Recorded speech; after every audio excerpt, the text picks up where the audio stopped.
weren't sure that they would have, but thanks to the Lummi, they did, and that helped to clue us all in. It's like, oh yeah, that's right. We could be supporting the Lummi, and then the Lummi could be supporting the land and the communities around them. So that's awesome. Hi, I'm here. hello.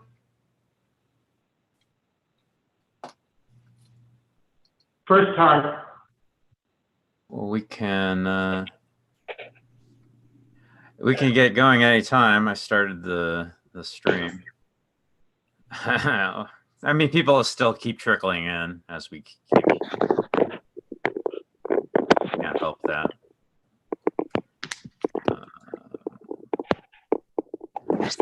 Yeah. Hi all, this is Jyoti from Austin, and this is my first time joining this group, and looks like I'm the only, not to be prejudiced or anything, but I'll be prejudiced. Looks like I'm the only female here, so you should get the feminine perspective from me. Yay. I'm from Austin, although I'm in Philly now.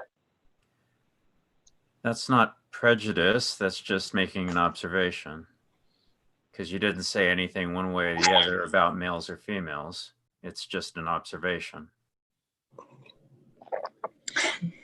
Sure, if you would like to phrase it that way. I did only make an observation, but it's interesting that this, well, anyhow, I'll be quiet now. Prejudice would have been if you had said something about males or females, but just saying there are many males here and one female is an observation. Well, it is an observation, but you could draw some conclusions from that, which I didn't. I'll draw some conclusions. Kenneth Smith draws some conclusions. Diversity of opinion and perspective is important. It's really important. It's almost impossible to practice philosophy without diversity of perspective. So thank you, Jyoti. Oh, you're very welcome. I really like the reading. So, well, I didn't read all of it, but I really liked the choice of fables. So I'm looking forward to this discussion. Yay.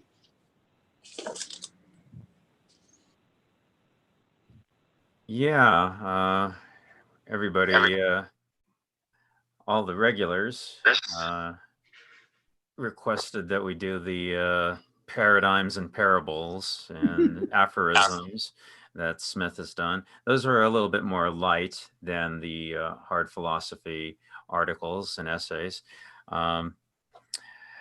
There are philosophers who have written in the style. Certainly Kierkegaard is one of them. But even, people like, heck, Aristotle and Plato, and certainly Heraclitus, the ancient Greeks, they were all writing in very gnomic,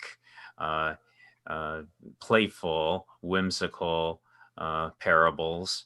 Aesop, of course, was the master of that form.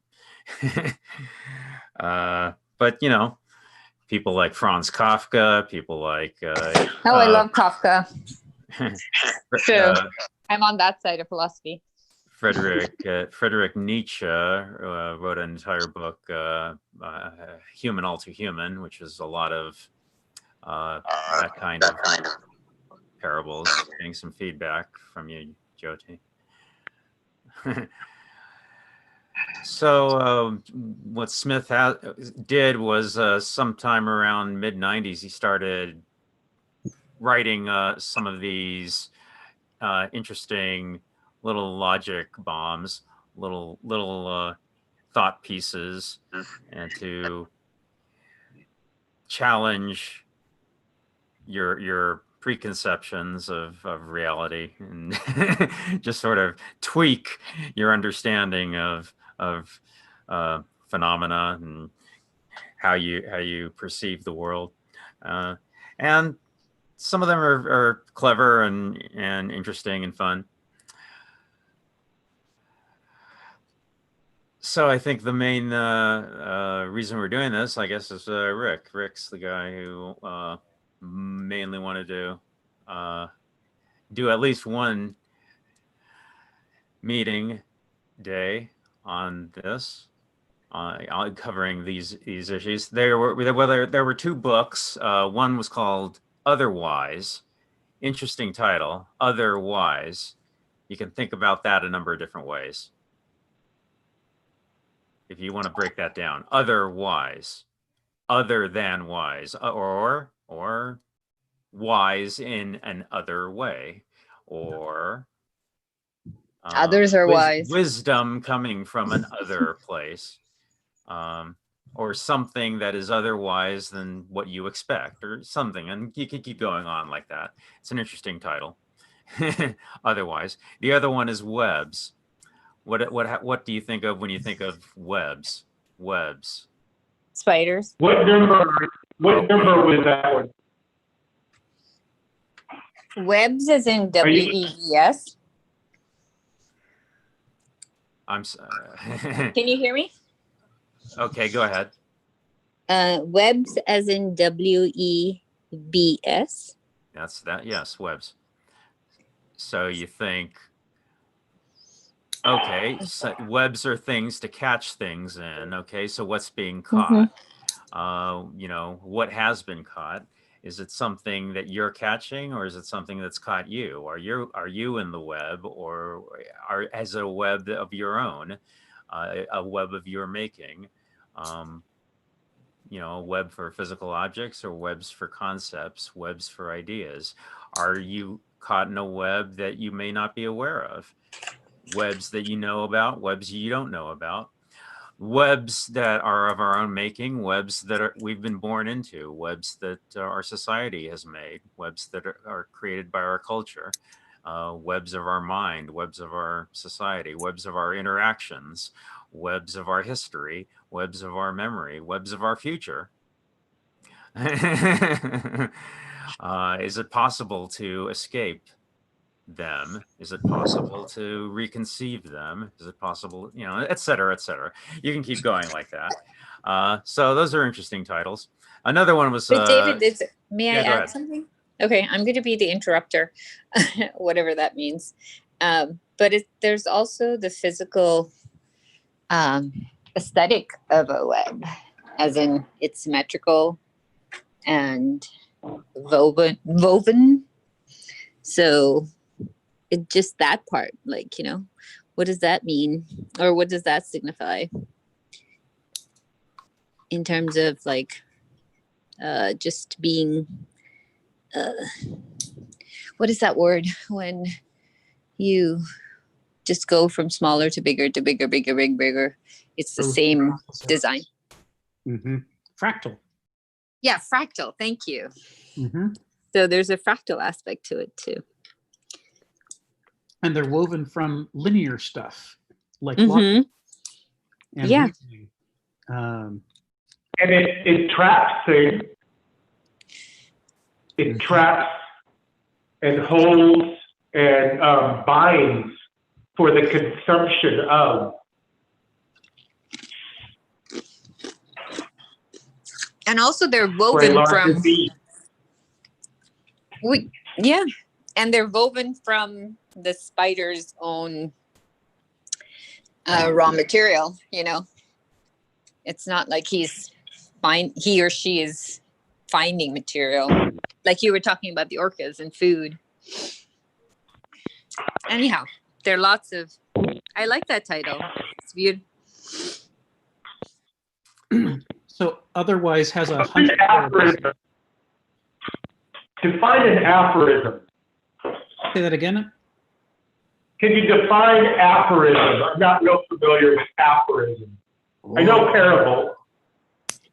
An aphorism is an attempt to capture a profound truth in the smallest number of words possible.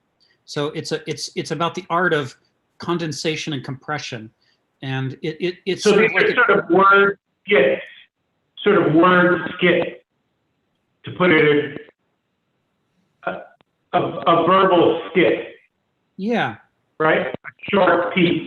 Yeah, and it's like a riddle, because the effort to compress it means that there's more hidden in it than there is in most writing. So you have to unpack an aphorism to find all of the meaning in it. Yeah. So what I does it always make thought it? that. Go ahead. I have a question to Rick. I think his name is Rick.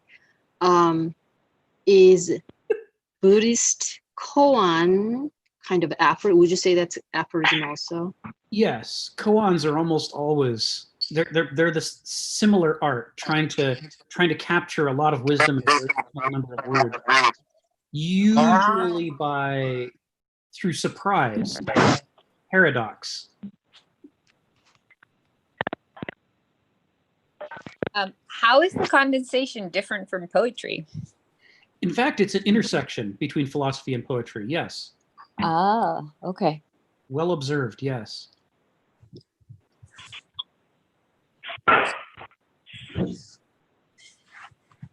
A limited insight. Huh. That's a nice word. I'm glad to have learned it today. He I did. had- The word aphorisms is a Greek word. It means horizon or limit. So it's a limited truth or limited insight. Doesn't have to be particularly profound, but it has to be insightful. Mm-hmm. Mm-hmm. A good example, very popular, common Nietzschean aphorism is what does not kill me makes me stronger. Oh, I see. Yeah, lots of people Okay. like that. I don't know if it's true, but a lot of people like it. The key thing is if it resonates with you, I hate to use that word, but it's a good word for this. Either feel or you puzzle over it until it means something. So, yeah. So some of the best I think aphoristic poets, go ahead. I think of certain books that are actually, or theater pieces or other things that are actually groups of aphorisms. Do you know Spoon River Anthology? Do you know that book, Spoon River Anthology? I can't hear you very well. What is it again? It's called Spoon River Anthology. Edgar Lee Oh, no, I've not Masters. heard that. Edgar Lee Food. Masters.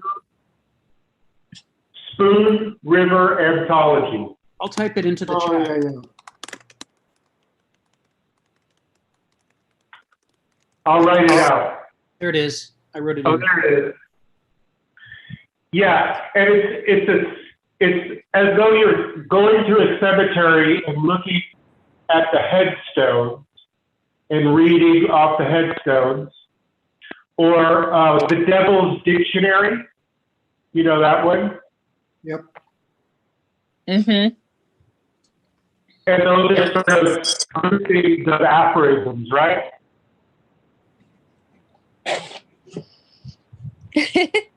We can't hear you well, Fritz. Sorry. So You're a not couple, getting me? a couple of classics would include Heraclitus, You Can't Step in the Same River Twice. And you know, Jesus loved aphorisms. So the whole, you know, why worry about the mote in someone else's, in your neighbor's eye, when you've got a beam of lumber in your own. And Hegel, the truth is the whole. And one by Nietzsche that Kenneth Smith quotes a fair amount is power makes stupid. which in the modern form we say power corrupts, but Nietzsche was a little less flattering about it. Well, I also think sometimes I thought of Cat's Cradle. Sorry. I thought of Cat's Cradle by Vonnegut, and some of his writing is very much like my sort of strings of very short chapters, very short. You can almost read them separately, a little disjointed.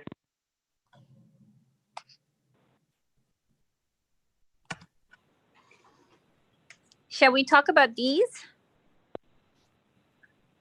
The ones we read? Yes. Okay. Did you have some place you wanted to dive in, Jyoti? Just the first one. The Sphinx.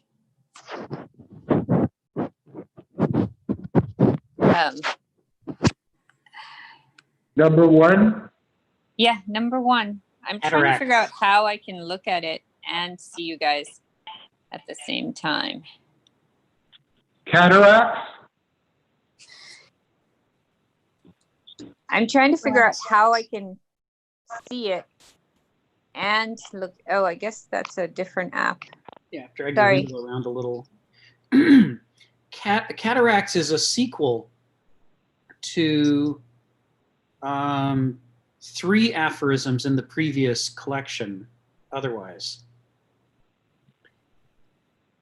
And so its power comes from building upon the earlier 3, but there's still plenty here to see. Mm-hmm.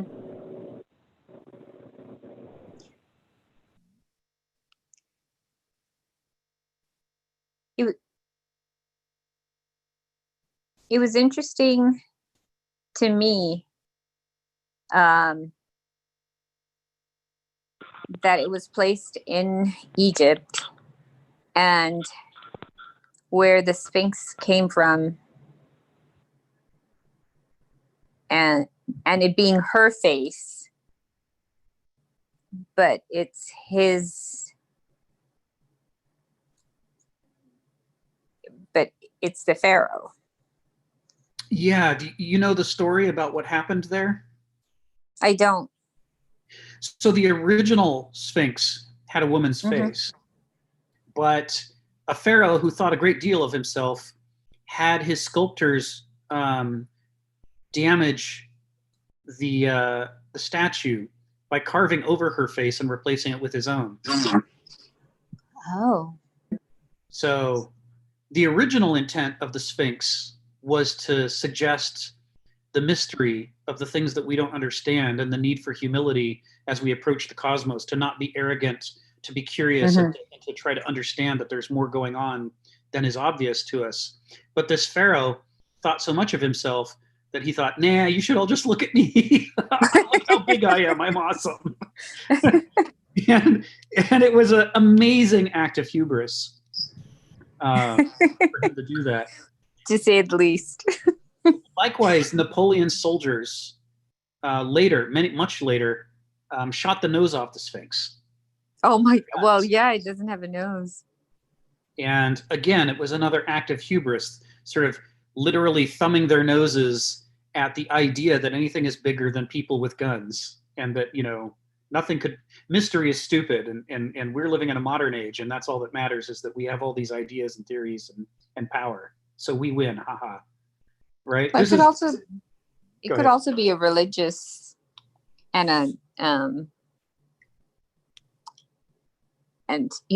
Egyptian language is so hieroglyphic, all about symbols that can be interpreted, versus French, which is, or English, or they're all characters that make, not characters, letters that signify a certain word that has a certain meaning. However, pictorial representation is so much more interpretation. Not that I'm saying that words themselves are not interpreted, but it's a different aesthetic. Well, what you're talking about is a theme that you'll see in many of Kenneth Smith's aphorisms. He talks a great deal about the way that our language shapes the way we're able to conceive of and visualize the world, and that different cultures with different languages and different meanings of words have differing abilities to talk about the world, different strengths and weaknesses. So that's right on target, what you're saying there. And also learning. The reason I noticed this is because I lived in many different countries, and that had many different alphabet. Like Hindi has a completely different aesthetic to its letters than English, than Arabic, than Chinese, and also the way that they start writing. You start at the end of the book and write from right to left. Mhm. So that forms a certain web in your in your brain, in the neurons in your brain. So you'll notice that children that are not exposed to certain sounds cannot pronounce those as adults. Right. One thing I have to say actually is that hi, my name's Devon. Hi guys. So I was reading a German philosopher called Friedrich Nietzsche, and in his book Beyond Good and Evil, he mentions the Sphinx.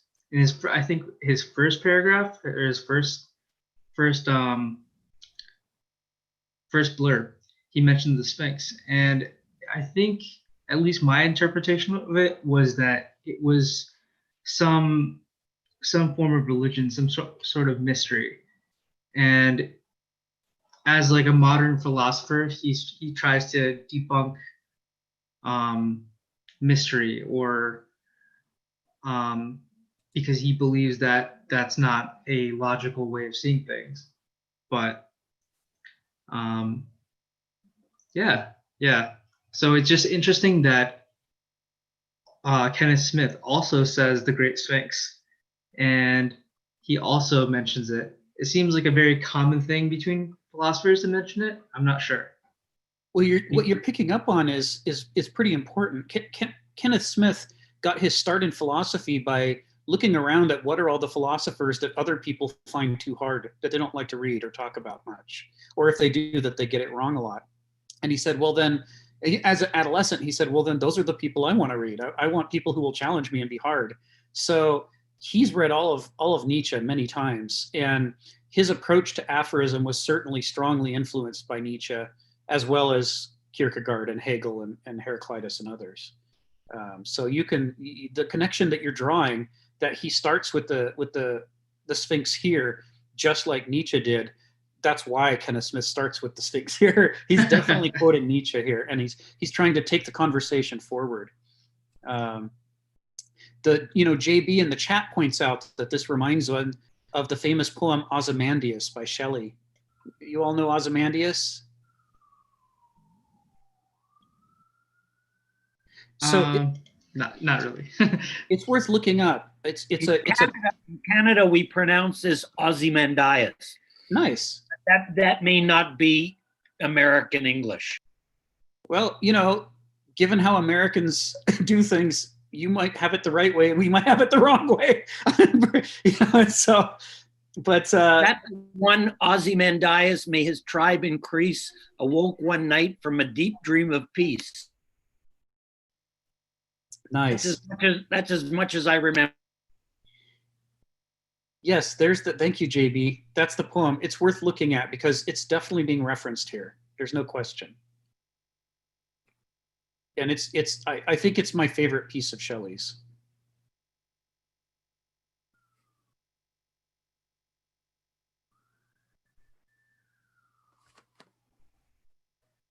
Morning. Hi, Scott. So I didn't read the aphorisms, but one, and it wasn't this one. And I went to bed at 9 a.m. So anyway, so I'm here, and I just had a cup of coffee, so I should be functional. So I'm reading the Cataracts one right now, and this is like the reverse of the Nietzsche parable of the coin. Does everyone know that one? Tell us the parable of the coin. Oh, so Nietzsche says, geez, I can't remember where this is. Like, what is truth? And then he talks about truth is like a coin that over time, having been handled so much and so often, it begins to appear like a chunk of natural ore again. So right. You have something that's artifice and man-made and full of political intention and propaganda and ideology. But if it becomes common enough and repeated often enough, it appears like a found given fact of nature, something that you might dig up. because as you handle the coin loses its stamp, like the face and the tail and all that stuff, and then it begins to like. So this is Nietzsche's criticism of like artificial. It's a criticism of ideology, which is just lies, like these, I don't know, like everything Trump says.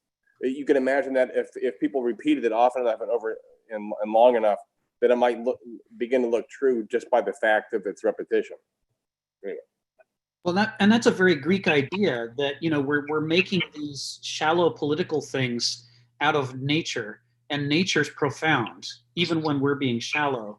And so as the stamp of humanity wears off of it, it more reveals the original mystery that's inherent in it.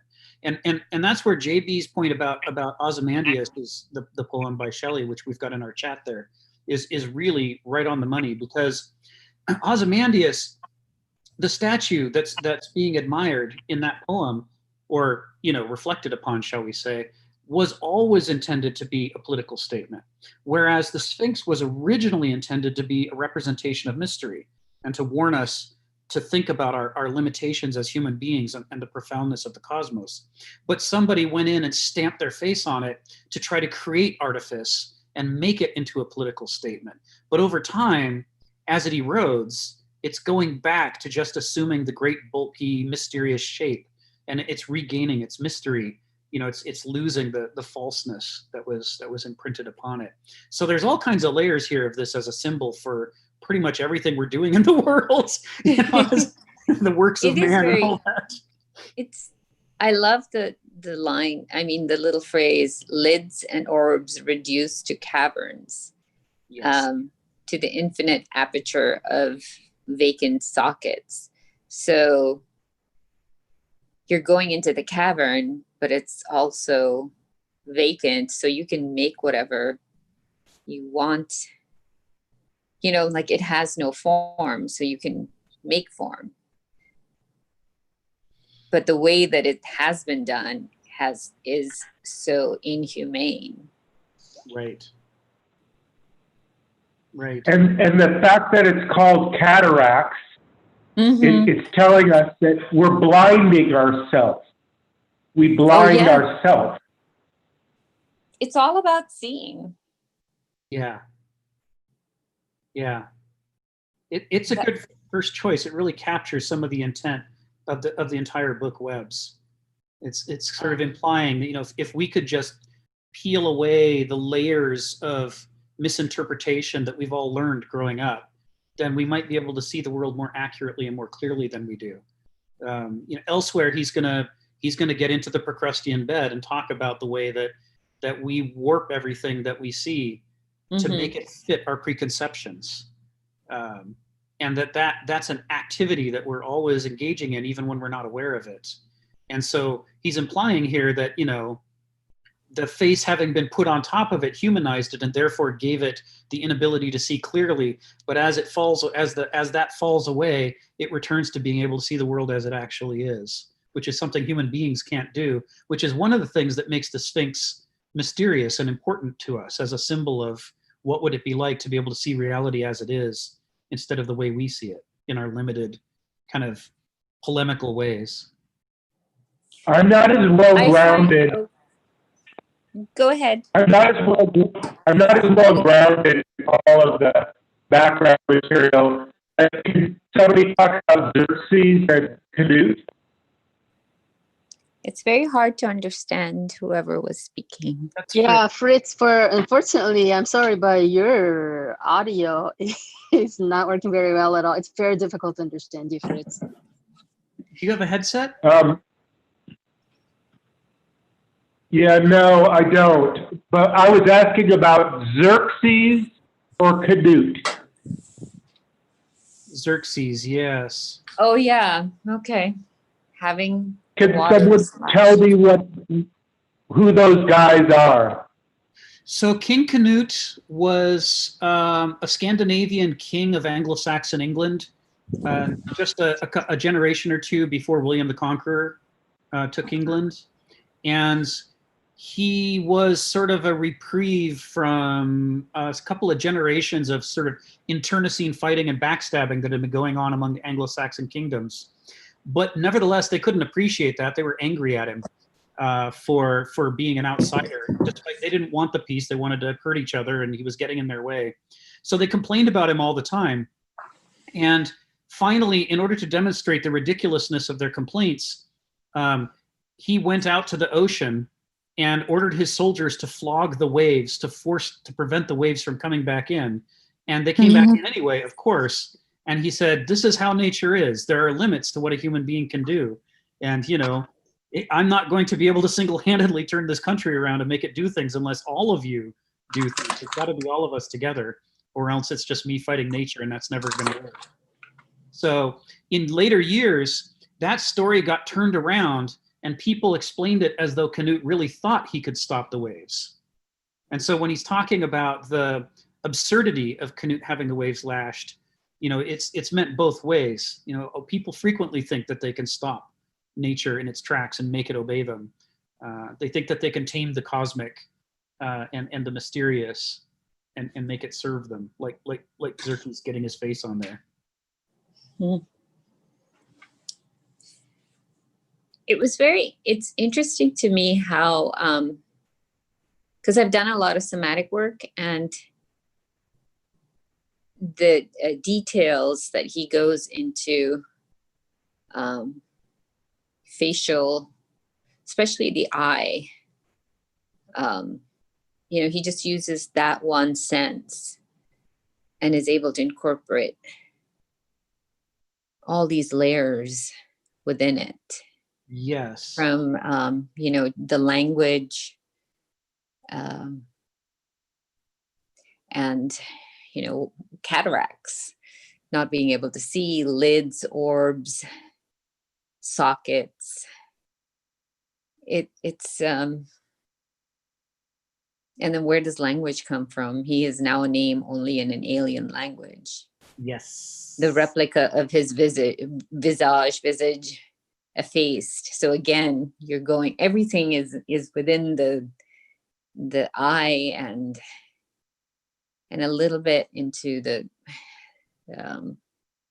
into, you know, language obviously is but he's talking about language that's seen, not spoken.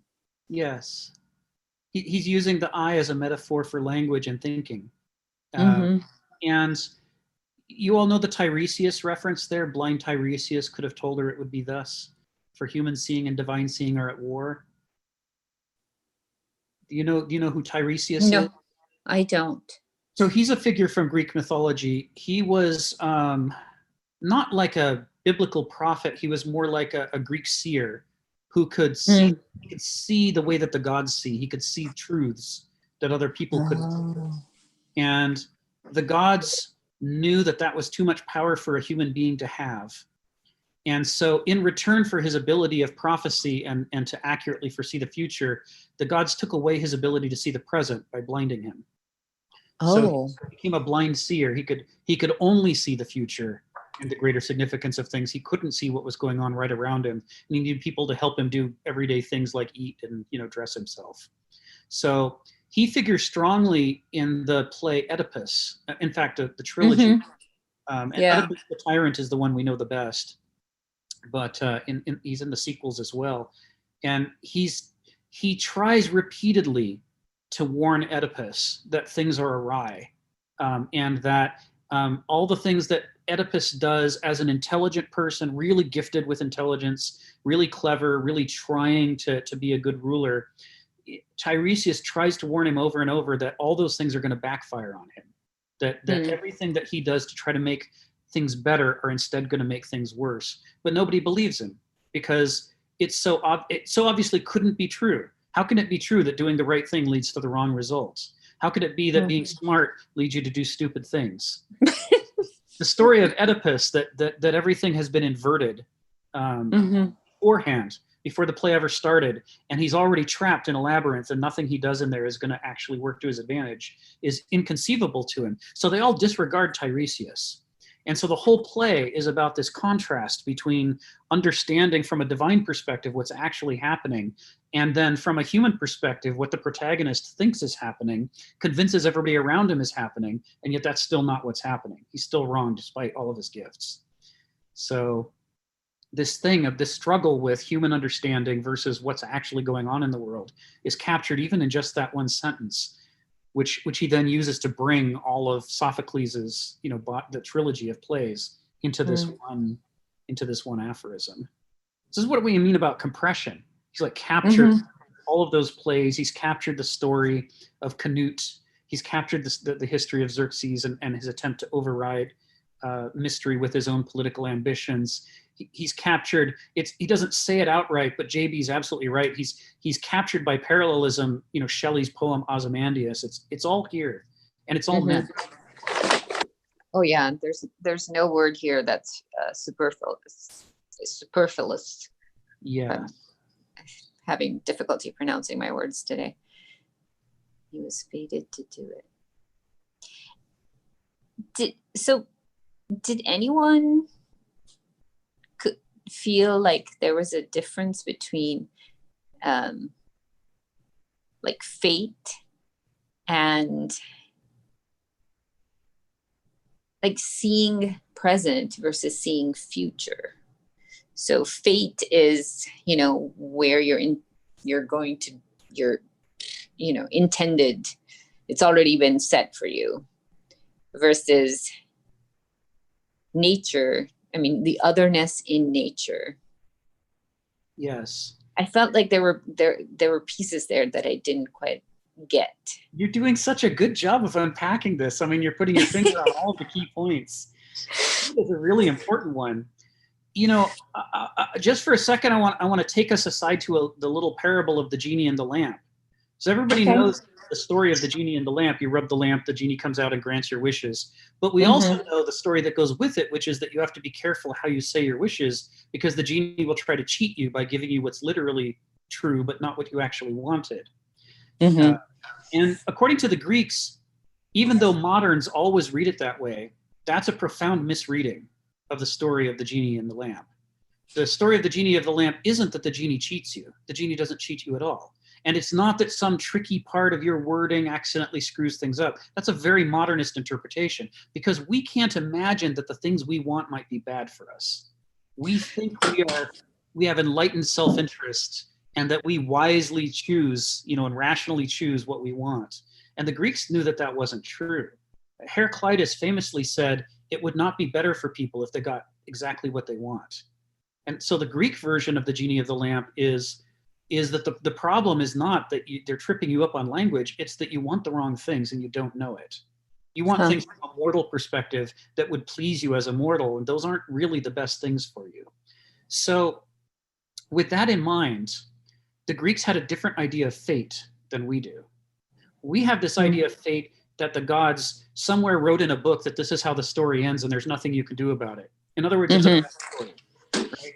Because good stories are supposed to emerge from the things that people do, not be imposed upon them, by fiat by the author, with a deus ex machina at the final act going, ta-da, all of a sudden he wins the kingdom. And now, it's like, we don't find that satisfying.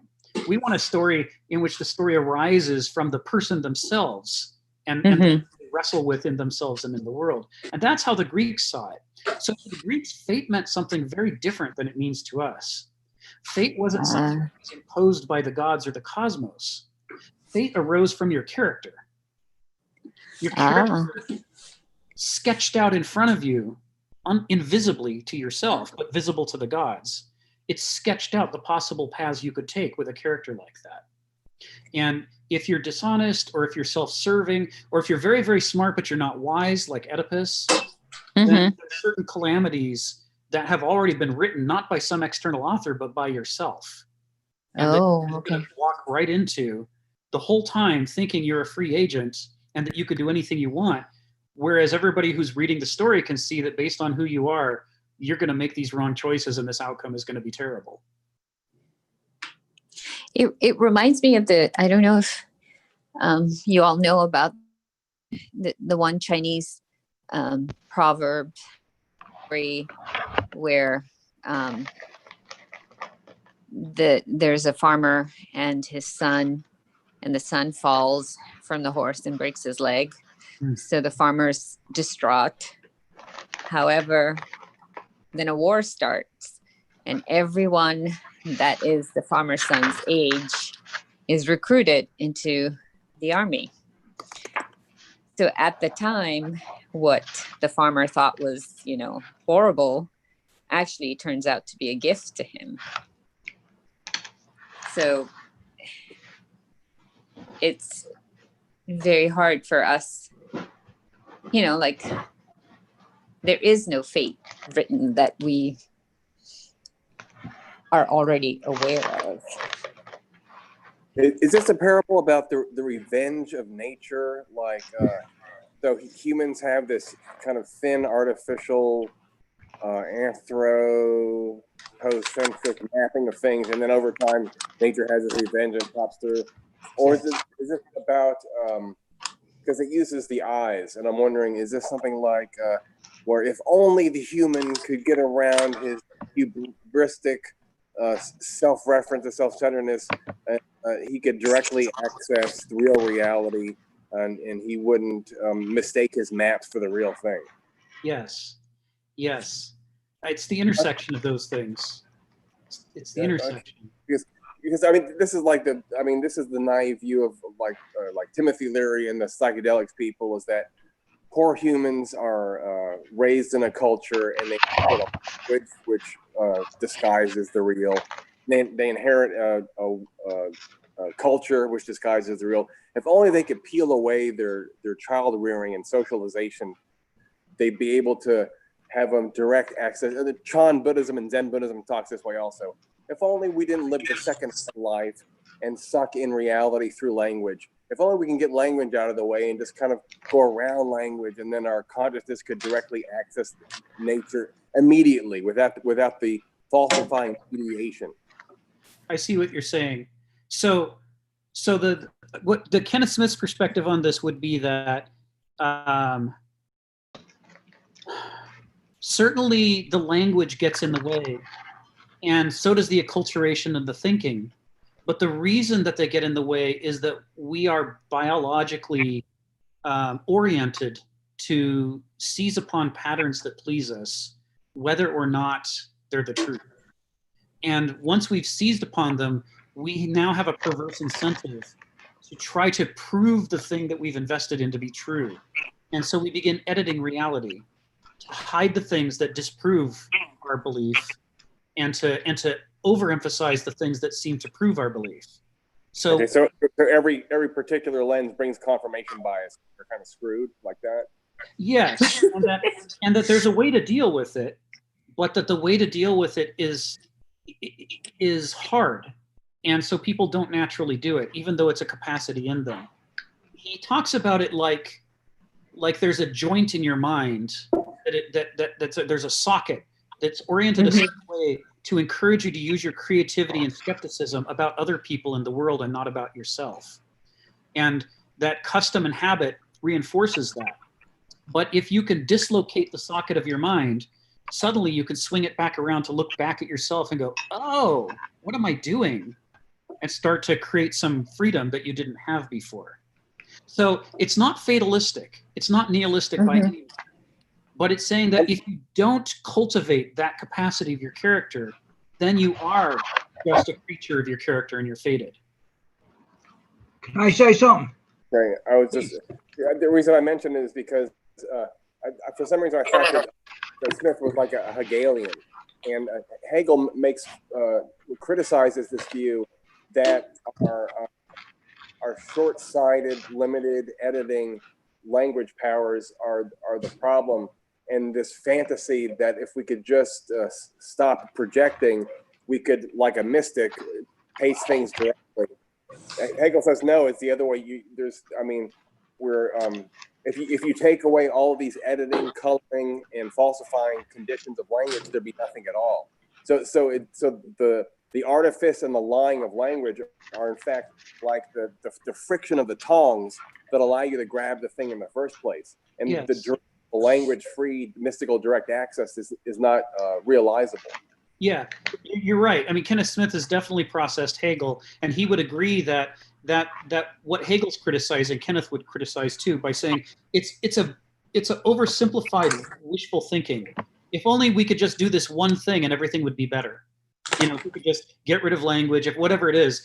Hegel and Kenneth Smith and the Greeks all agree that the way forward is to struggle through these things, not to hope to have avoided them. That the process of building up a system of ideas in our head that divorces us from nature and warps our ability to see nature is something we have to do in order to gain the ability to model nature.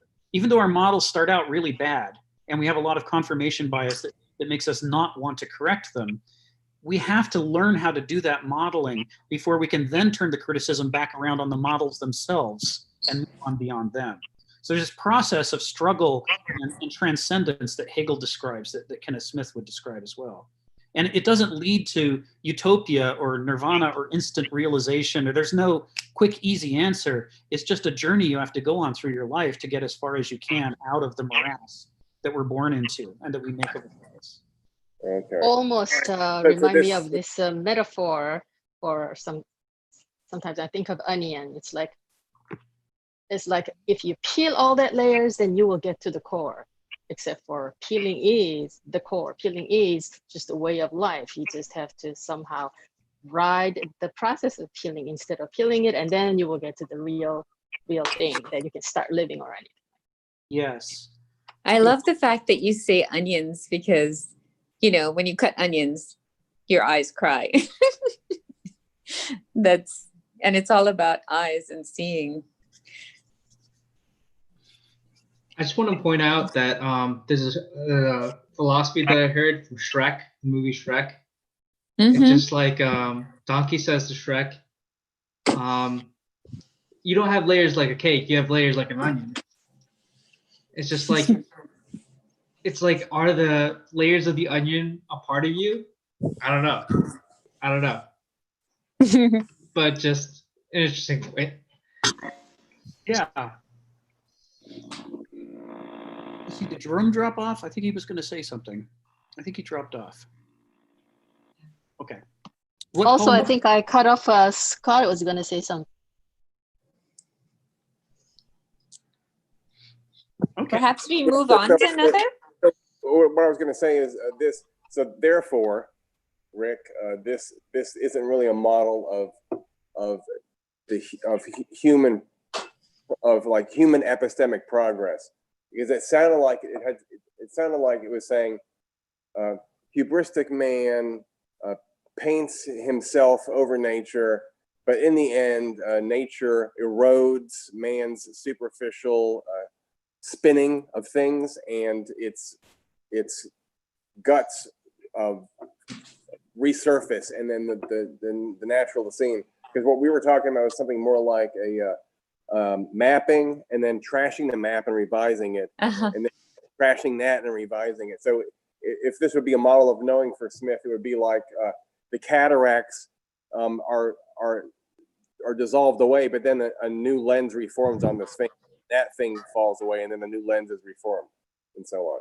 Well, the difference here, you're very close. The difference here is that the representation of the Sphinx may be an artifice, but the Sphinx itself is a mythic truth, that there is mystery, and that there is an actuality outside of our heads that has a bonus of things we don't know. And we can attempt to paper over that truth and say, oh no, this isn't anything like that. This is just a monument to Xerxes. But over time, all the human monuments fail, like in Ozymandias. And as they fail, the veneer falls away, and we go back to being confronted by the truths of nature itself, which nature doesn't have to do that conceptual struggle the way that our ideas do. We're the ones that have to go through the conceptual struggle to try to approach nature and its truths. Like, nature works. The cosmos is doing its thing. It made us possible. It made everything that we can think of possible. And we're not yet able to recreate, much beyond a small percentage of that. So we're the ones that are really struggling in our infancy to try to escape these layers of truths and models like you're describing. It's not the Sphinx itself that has to. It's the Sphinx stands as a symbol for the mystery that we have to struggle to understand. I feel like there isn't a duality in here about mystery versus faith, or logic versus feeling, or myth versus truth. It's almost like they're both part of the whole process of being. So it's interesting about what you said, that sentence about mystery and fate, this attempt to appropriate mystery and fate, the otherness in nature. No doubt he was fated to do it. The otherness in nature is a potent term in Kenneth Smith's work. He's not just talking about the fact that the actual world is other than the real world as we imagine it, right? That's part of it. But he's also saying, as Hegel says, that generation of a real world that we inhabit and mistake for the actual world is human nature. It's our own nature working out in us to generate these models. It's the thing that we're born to do biologically, right? It's our minds work in certain ways, and they have a certain nature to it that has its own rules, whether we understand them or not. And that most people who go through the process of thinking and making judgments and wanting have no idea that what's happening is not entirely under their voluntary control. In fact, it might not be at all under their voluntary control if they haven't done the work on themselves. What's happening is that they're subject to laws of human nature, just like the erosion of the Great Sphinx is reflecting,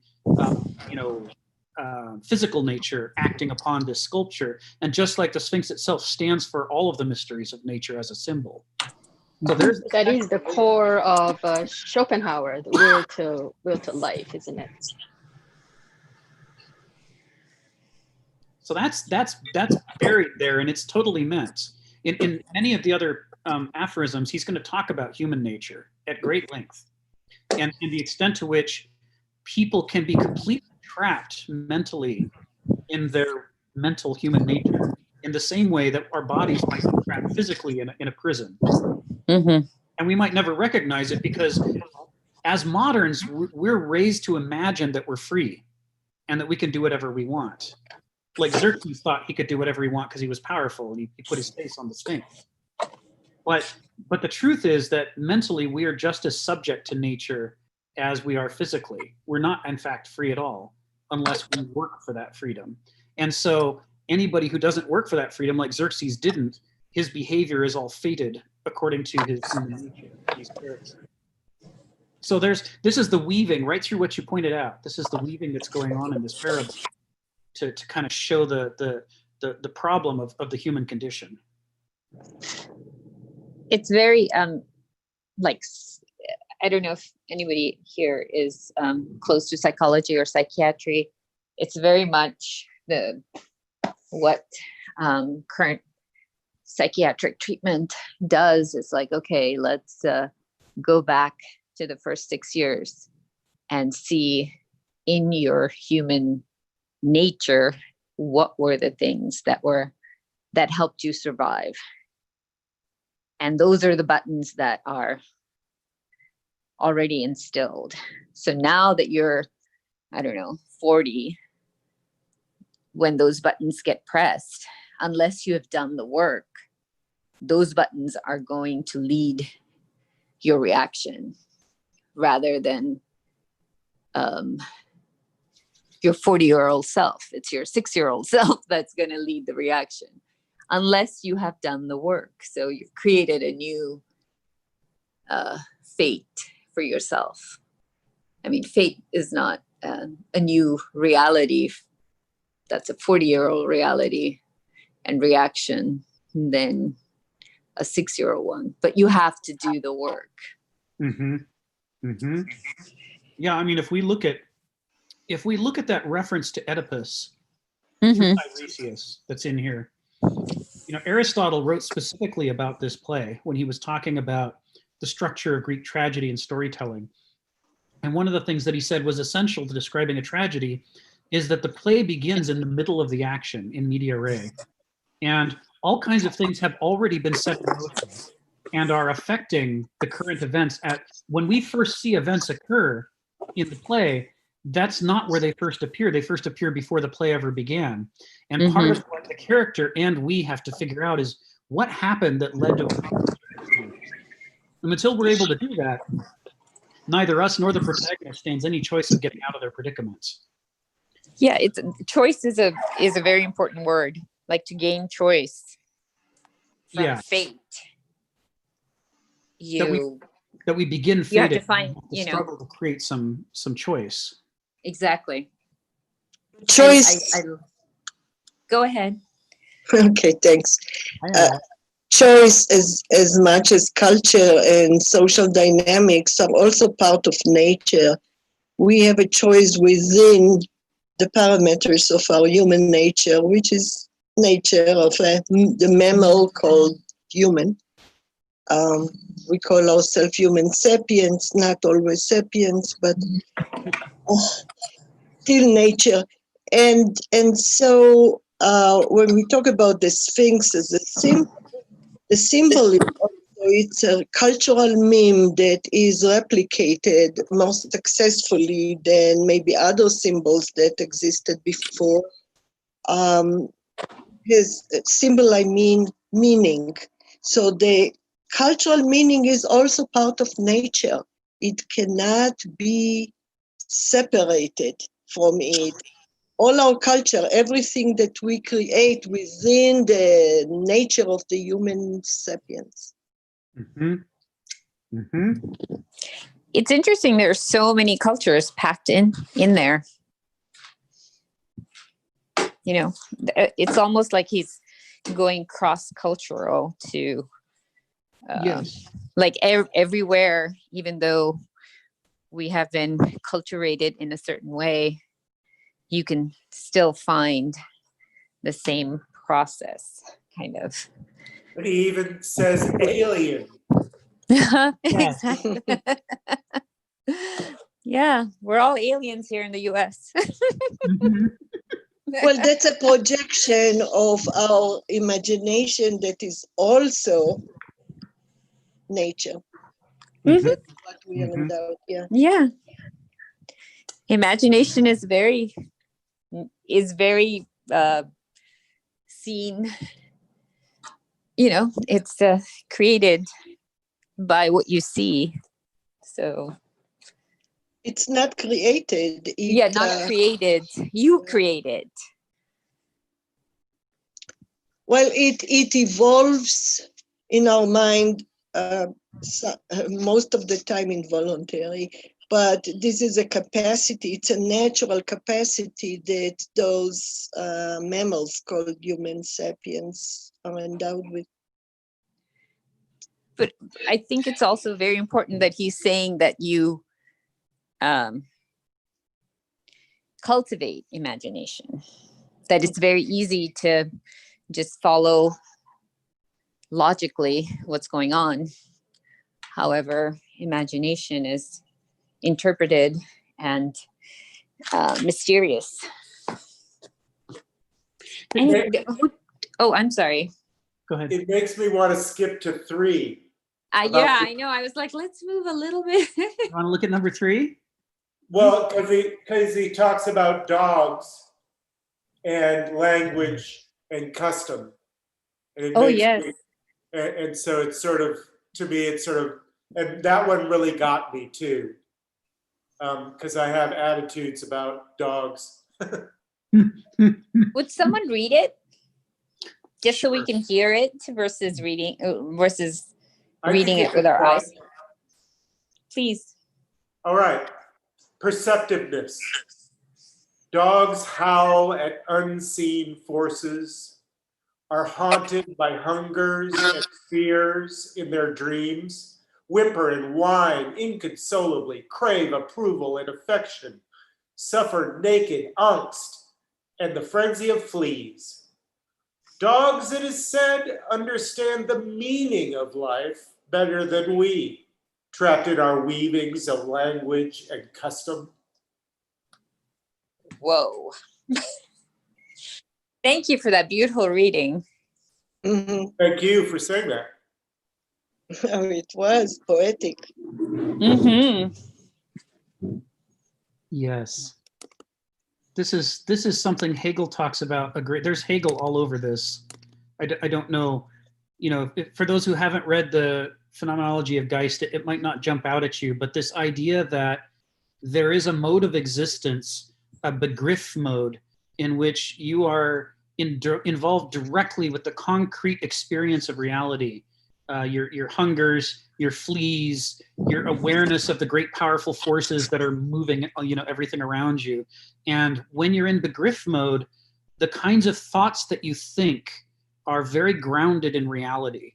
And as a result, they have a tendency, despite whatever other limitations they may have, they have a tendency to have a certain irreducible truth because they're so closely connected to what's actually happening. And so there are things that you can't understand about the world as long as you stay at that level. But as you move yourself away from that level, if you get educated, if you become an intellectual or an academic, you develop culture and language, the distance that you create from that direct experience, on the one hand, gives you perspective, but on the other, it uproots you and creates a risk that more and more of your ideas will be disconnected from reality. And he's talking about that here. That's right. I like that a lot. And I have raised pets, animals all my life, so I'm observing them. And what I find is that our human understanding is more nuanced, is more complex, and yet very remote from the experience as a result of it. Whereas the animals, the other mammals that I observe, I'm better at mammals than other life forms, have an immediate understanding of the basics of an experience, maybe not as nuanced. Oh. Yeah. Oh, okay. I'm sorry. I thought I lost you guys, but No, you're still here. Okay. Well, this is what I think myself when it comes to sort of an analogy, is that the dogs are living in a house without all the curtains and the furniture and all the all the extras that humans throw in there, and it allows them to dance more. Like, have you ever just moved into a house and it's like a studio? It's like a dance studio, and you could dance and be free. And what we do with all of this stuff that we're doing right now, with all the books we read, we're adding curtains, we're adding thises and that's, and it makes it homey, but there's less room to dance. You quit being a dog, and you add a lot of artifice, mental artifice. But how boring would it be to just never have a single thing in your house? Don't ever put up a picture. Don't ever, it's nice for a while. It's kind of monastic. It might be nice to clear things out from time to time, move into a new house, make a change. But and it's kind of impossible to be that clear all the time, I think, for humans. But it is, in a way, more connected, and it is really what life is just your body, time to eat, ow, that hurts. Yeah, noticing, Mike, I like what you say about dancing. Most non-human mammals need more physical space and mobility, whereas we can sit for days sometimes next to the computer and just read. Although after a while, that's not good for us either. But they need and all the stuff that I notice, I have hundreds of paintings and pictures and sculptures in my house. And you're right, it made me lazy as far as physical, but it's stimulating. It keeps me constantly stimulated. And so I was wondering if, let's say, dogs and cats don't need that much stimulation, mental stimulation, but I'm not sure the stimulation that they seek is different.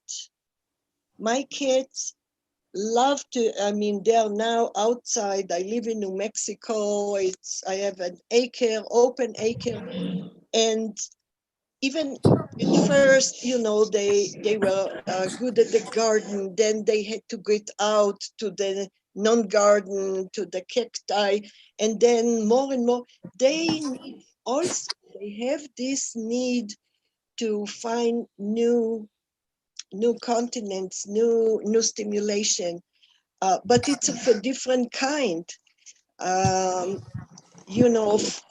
Hunting for a lizard or a rabbit or something, that's a kind of satisfying goal for a while, but then after a while they get bored with that too, and they need something different. Yeah. I mean, there's I liked the groundedness versus being uprooted. So we assume dogs, it is said, understand the meaning of life better than we, trapped in our weavings of language and custom. It's almost like the same. He's talking about, being, when you're grounded in nature, in just physicality, your body, in a way, it's a body versus mind play. Actually, the mind, being in nature, the mind is very, very fertile and dynamic. I mean, the aesthetics, the interest in the different types of leaves and greens and what's crawled on the ground, it's all mental. Mm-hmm. I completely agree with that. But it's like he's talking about the people that don't have a connection to nature and only have connections to language and custom. Language and custom are memory based. That's true. It's all about, and what he's saying is the meaning of life is the momentary interactions you have with your environment and how you're buffeted by dreams. I mean, I think that's the closest thing to memory that he mentioned there for a dog. Basically, they have some forces that work on them in dreams and unseen forces. But, it's very cool. Oh, but go we're ahead. sort I'm of sorry. caught up in language and custom. It's very close to the yogic, theory, or the real Buddhist theory of going into the present. It's not past or future, or it's the present moment that is the meaning of life. Whether you're out in nature, it's more the physicality that you feel. I would at say that present moment. I would replace the word physicality with experience. Experience is incompatible with custom. Custom is repeating past experiences. Being in as far as language, the words constrict the experience in a limited way. Although they don't deny it completely, and good poets can enhance experiences with words, actually. There's three interesting things to draw out of this description of the dog and what it's connected to. Because on the one hand, it's connected to the things it's afflicted by, right? Its sufferings, like the fleas. So the world around it, it's directly connected to, right? But also it craves approval and affection and suffers. It's also connected to itself. There's no confusion in the dog about whether or not it's feeling what it's feeling. It hasn't created a massive alienation from itself the way that through custom and language we often do. I mean, when I'm working at work, I will sometimes forget to eat or forget to get up or forget to drink water. And I look up and it's the end of the day and I go, oh my goodness, I'm hungry and I'm thirsty and I have a headache and I don't feel good. And I did this to myself because I was alienated from myself. Right?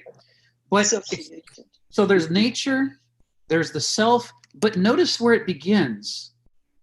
It's not just that they're hungered by, haunted by fears in their dreams. They also howl at unseen forces. I want to underscore that because there's a tendency to assume that we're superior to dogs because we're moderns and moderns think people are everything. And therefore that those unseen forces must be imaginary superstitions. But that's not what he's saying at all. Think about the opening with cataracts, with the Sphinx, right? We're taking the Greek perspective that the phenomena we see in the world are created by deeper principles of the cosmos. And this is the scientific perspective as well, that the things that are so meaningful to us are generated. They don't just exist in and of themselves. They're consequences of deeper forces that are at work, mysterious forces. I mean, whether you're talking about the strong nuclear force or whether you're talking about, some ecological principle or what have you, there are forces that shape everything that are more important to understanding the world than just kind of counting leaves. Counting leaves is good, but if you actually want to understand where leaves come from, you need to start to think about seeds and growth and biology and these kind of invisible things that result in what we see. So the Sphinx stands in for those mysteries, the hidden parts of nature. And the dog howls at those unseen forces because the dog living a life of experience, of direct connection to nature, can sense that there's more going on than just a phenomena. But if we bury ourselves in custom and language, we can forget not only about the difference between one leaf and another, that there's more to them than quantity, but we can also forget about the principles of growth that the cosmos is organized according to and begin to think that everything is design and artifice and mechanisms, just like the things that we build. You see, he's saying the dog has a profound grasp. It may not understand its grasp, but it's connected on all three levels. It doesn't have this meta-consciousness. It just goes straight for expressing itself. It howls, it craves, it doesn't, there's no editing there. It's honest. It's authentic, yeah. It's authentic. I think actually in the dog thing, he's talking about people. I think it's a little bit of a joke. It's kind of a comedy. Because what he's really saying is that we howl at unseen things. We whimper. He is saying that language obscure what's going on with things, but it's a dog is a wonderful creature, no doubt about it. But they have their own belief systems. They're dependent on humans many times because there's not a lot of wild dogs. And so I'm not sure they're more connected to nature than they think they are. And anyway, the meaning of life, that's a concern of a 14-year-old. That's not something that a mature person worries about all the time. So I'm not quite sure why a dog, mature or young, has to be worried about the meaning of life. That's just sort of a teenage angst, not an adult angst. Well, don't tell it I to would people in disagree. church. No, I but mean, then most of our population is under the assumption that there is a meaning to life or there is a purpose, and very often external to their own existence. Yeah, that's true. I mean, then who is we? If dogs is humans, then it says better than we. He's drawing a contrast. He might be talking about dogs. Yeah. Sure. Oh, Yeah. But okay. But there's something to what you said, and I'll come back to it in a sec. But before I do, I want to note that the dog doesn't worry about the meaning of life. The dog understands the meaning of life. It's more our thing, like you say, at age 14 or as philosophy, students to be worrying about the meaning of life. But the dog's more connected to it. But I think you're right as well that he is also using the dog as a metaphor. People, according to Hegel, people can live at different levels. They can think at different levels. They can experience life at different levels. And we can sometimes be more dog-like and sometimes less dog-like. We can be very connected, or we can be very disconnected. And the connection to the present experience is exactly connected to the fact that dogs don't think in futuristic terms. They are totally in the present. Any meaning or purpose implies a process into a future, a process from A to some Z or X or whatever. It's I really like Paul's comparison that I guess as soon as he said that, I thought of dogs as well. That's our nature, right? We're as individuals and as a collective, that's part of, we're pack animals. We're man's best friend perhaps, but we are also, this is our intuitive side. This is our natural side. This is our subconscious speaking. This is the thing that we listen to and we trust is being sincere and honest, and our relationship to it, but it's ultimately our nature. And I really like that. As a if you can get two readings out of it, it's a good aphorism.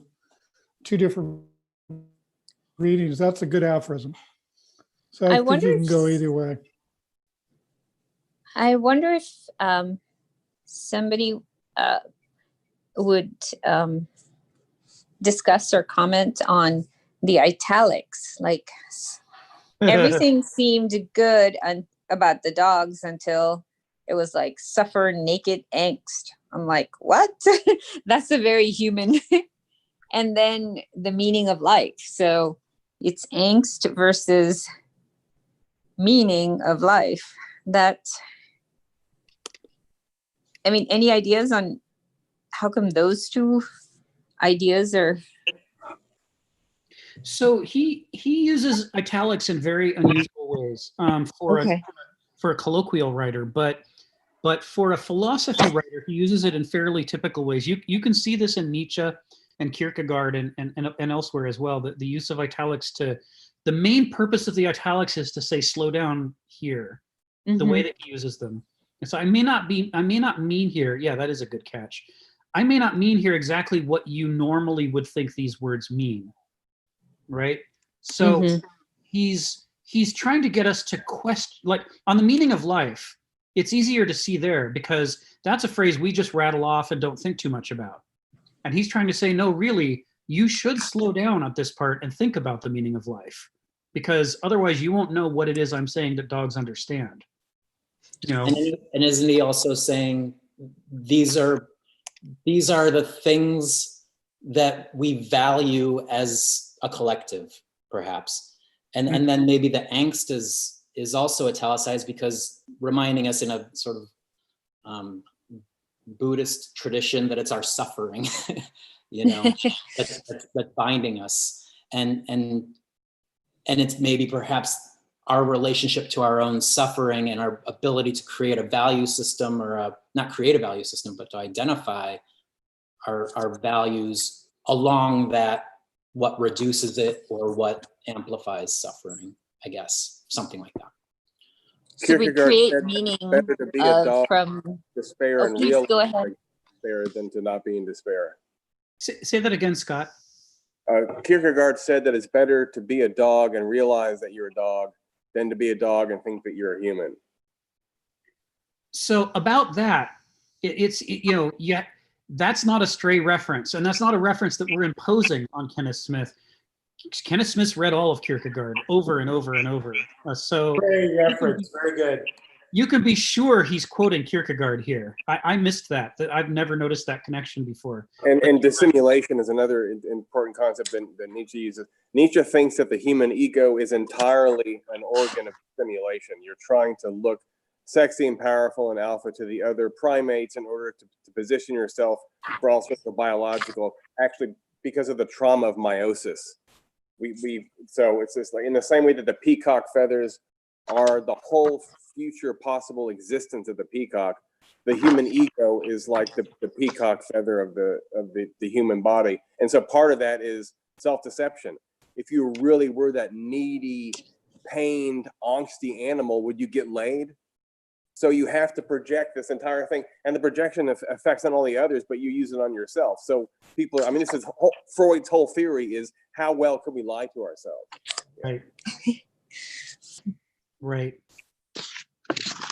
Boy, that's a good point about Kierkegaard and Nietzsche there. I've read this so many times and I missed both of those. But I think you're right. I think they're definitely meant, he definitely meant both of those references. He's doing a work of aphorisms. And he studied the previous works of aphorisms. There's going to be Nietzsche and Kierkegaard all over these things. This is a conversation he's having with those previous philosophers.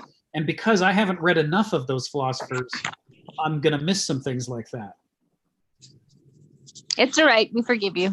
Aww. There's an interesting point here, a side point, and it's low culture, but I'm going to introduce it anyway, and that's Star Wars. Star Wars' mysticism gets many things wrong of the philosophies that it borrows from. But one part that it gets right on the money is in Empire Strikes Back, when Luke Skywalker is studying under Yoda on the swamp planet of Dagobah. I know it's not low culture. I'm just playing games. Yoda tells him repeatedly, the reason that you're failing is that you are not actually present. You are so busy thinking about the Jedi Knight you want to be someday, or worrying about what your friends are doing, or worrying about whether you're good enough and judging yourself, that you're not actually present with me right here, right now. And as a result, that's the only difference between us. That's why I can, with my mind, lift this spaceship out of the swamp, and you can't do it because you're not actually trying. You're pretending to try while you're actually thinking about other things and feeling judged and so on. And so this thing about, can you be present, which is something that comes up in Buddhism over and over, can you actually get out of your head and get out of your custom and language and be actually completely present with somebody? It's a major challenge for us. And yet dogs just do that. It's like this, that's what this whole aphorism is about, is, dogs are born able to do that naturally at that level. And whatever it is that we're born with, it might include that, but it's got all this other stuff that gets in the way. Well, and it sounds to me like he's not discounting language and custom. He's saying you shouldn't be trapped by it. And it's our own creation. Yes. The weavings of language and custom is, we create that. We're weaving those. Right. So the trick is, can we pay attention enough to know what we're weaving and make choices about what to weave? Or are we just going to do it automatically and find ourselves trapped in the weave of what we're doing? And there's the web. Yeah. Yeah, there's the web. And do we find meaning of life in the weavings? So we, have to you control it. sift through the weavings for our own personal meaning of life. Say that again, Fritz. I was saying that the spider is not trapped by its own web. It creates the web. Mm-hmm. You know, it's got amazing ability to trap anything else, yet the spider can walk all over it. So I think that's sort of the trick, is to use all of these things that could trap us, all the things on our wall that could make us not be creative, our computers and things, and not be trapped by them, to command them. And maybe what the spider is doing that we can actually learn from is that he also isn't making it precious, right? He isn't attributing all the value of the world to the one web. Right. He's understanding the web is going to have to come down that same night, probably. And he's got to reconstruct it all over again. And it'll have patterns of similarity because it's getting really good at it. And so those things work very well, but there's always going to be a different piece of the physical world that's going to change the way in which he responds to the construction and has to make choices to orient the web in a way that it's going to optimize its function. So it's almost in this dynamic relationship with the physical world, and it's the rehearsal and practice of that reconstruction and destruction and reconstruction and destruction. And maybe we're kind of like, every time we bump into a belief system that does not resemble our own, and we kind of submit ourselves to that and say, okay, tell me something that threatens and opposes everything I know to be real. We are actually entering into, well, we're taking a risk, first of all, but we're also inviting our own paradigm and our own reality to be completely upended and to be destroyed, in which we then need to reconstruct once again. So it's this wonderful relationship, I think I love that as the metaphor. Yeah. Well, Darren, we are trapped in one of our what's called highest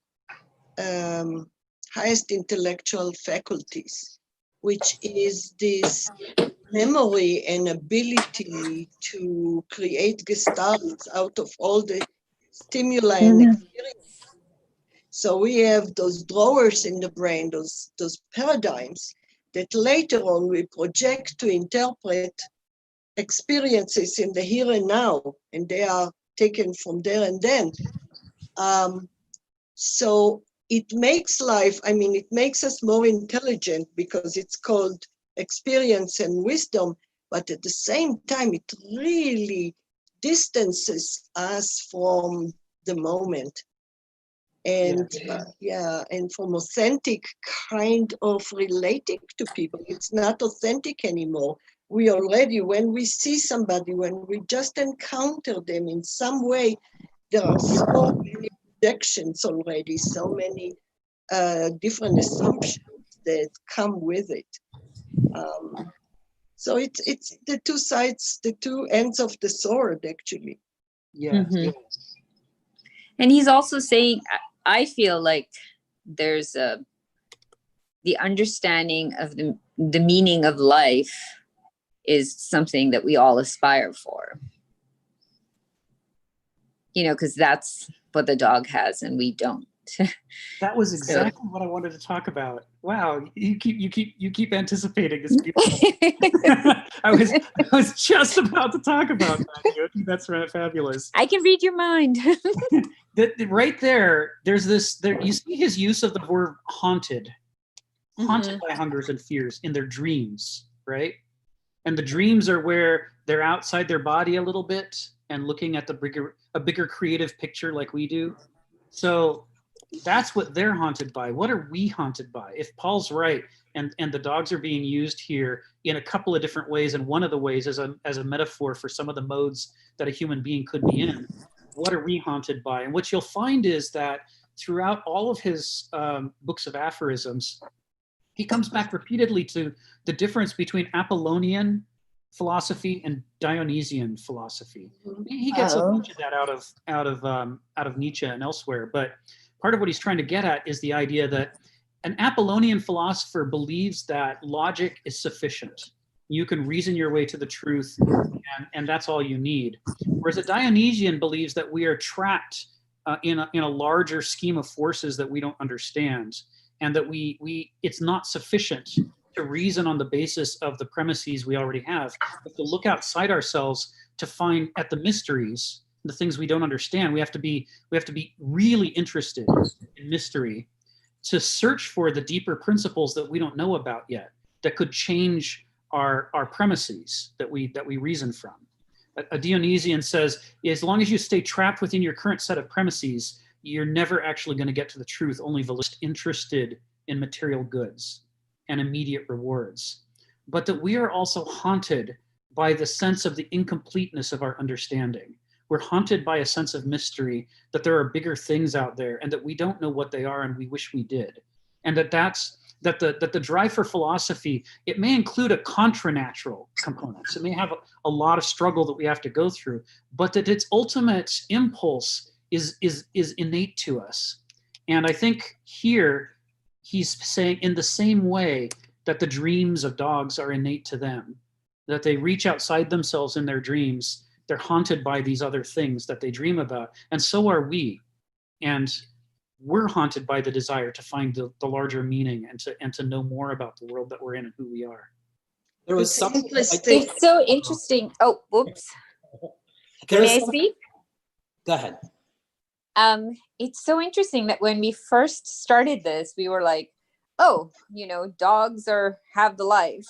They're all grounded, and they're natural and they're from nature. But when you read the exact things that they are doing or wanting, they're like, they howl, then they're haunted, then they whimper and whine, then they crave, and then they suffer.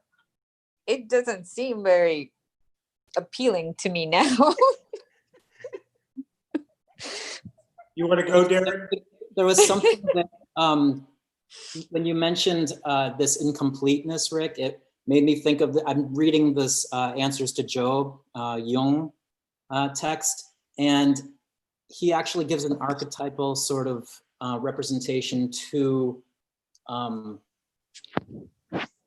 he characterizes the masculine and the feminine as the masculine, and perhaps that's the equivalent to like culture and the things that we know already, as this desire towards perfection, or this motivation towards perfection. And then the feminine, or the mysterious and the mystical and the things we don't understand, as this drive towards completeness. And I really like that idea that, like, we were talking about like that the two ends of the spectrum, both sides of the coin, the one being the known, the one being the other known, and we have to work at both. And so that one toward when we're working on what we know and refining, we're moving towards perfection. But yet we still have to go out into the world and into the unknown to find the things we don't know, and things we don't that make us, the things that might complete us and make us whole. So I thought that was an interesting. So as a psychologist and a neuropsychologist, I always see things in terms of, neurology. Everything looks to the as a name. But what you said last is nature has given us humans a spectrum, a whole, like a toolbox. And one of them is being drawn to innovation, novelty, stimulation, to more, which Jung might refer to it as animus. And I have resentment to Jung labeling, just for that, labeling certain properties, human properties, as either feminine or masculine. And the other faculty that we have is the attachment, or the being drawn to familiarity, to what is, to preservation of what is. That gives, especially if we are anxious, And at times of uncertainty, we would go more for the familiarity, other times to the novelty. When we are privileged, we can go more for. So, but there's always a need for understanding. And Rick, when you talked about that all humans have a need for a meaning or understanding, at first, my instinct was, really, does that apply for American capitalistic culture? but then I thought about it, and you are right, because money is not what worth is. Actual worth became a symbol. There is so much meaning that we attach to it that it took over us. So yeah, we have to interpret even physicalities, every experience we like to nail down with a meaning, and from there we go into creating different realities. Fritz, go ahead. You're on mute. And everyone is saying things here that are related to me. So to bring it down to earth, the coronavirus, I had my life turned upside down. I had a business back in Austin where I was the poster dude. I put up 2 million posters over 30 years all over Austin for the events that happened in Austin. I started on the States, and 30 years later, I was doing it in my car. But that just died from coronavirus. So I've been given a place to stay with my sister here in Philly, and now it's been 4 months of virtual isolation. And this morning she said, Fritz, you need to find some meetup groups. You need to find a way to fill your day to meet people, to find some meaning, some connections in your life. Because I was just a dog. I was just alone in the basement. I was, slapping at mosquitoes and getting tired of laying in the same place on the bed and craving affection.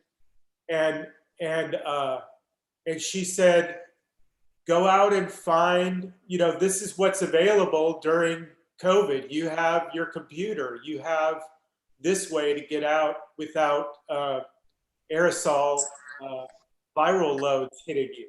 So do it. And then and so to get away from my dog life, I had to do this. And it's true. It's like, and all I was thinking about was money, job, Instacart, how am I going to afford it?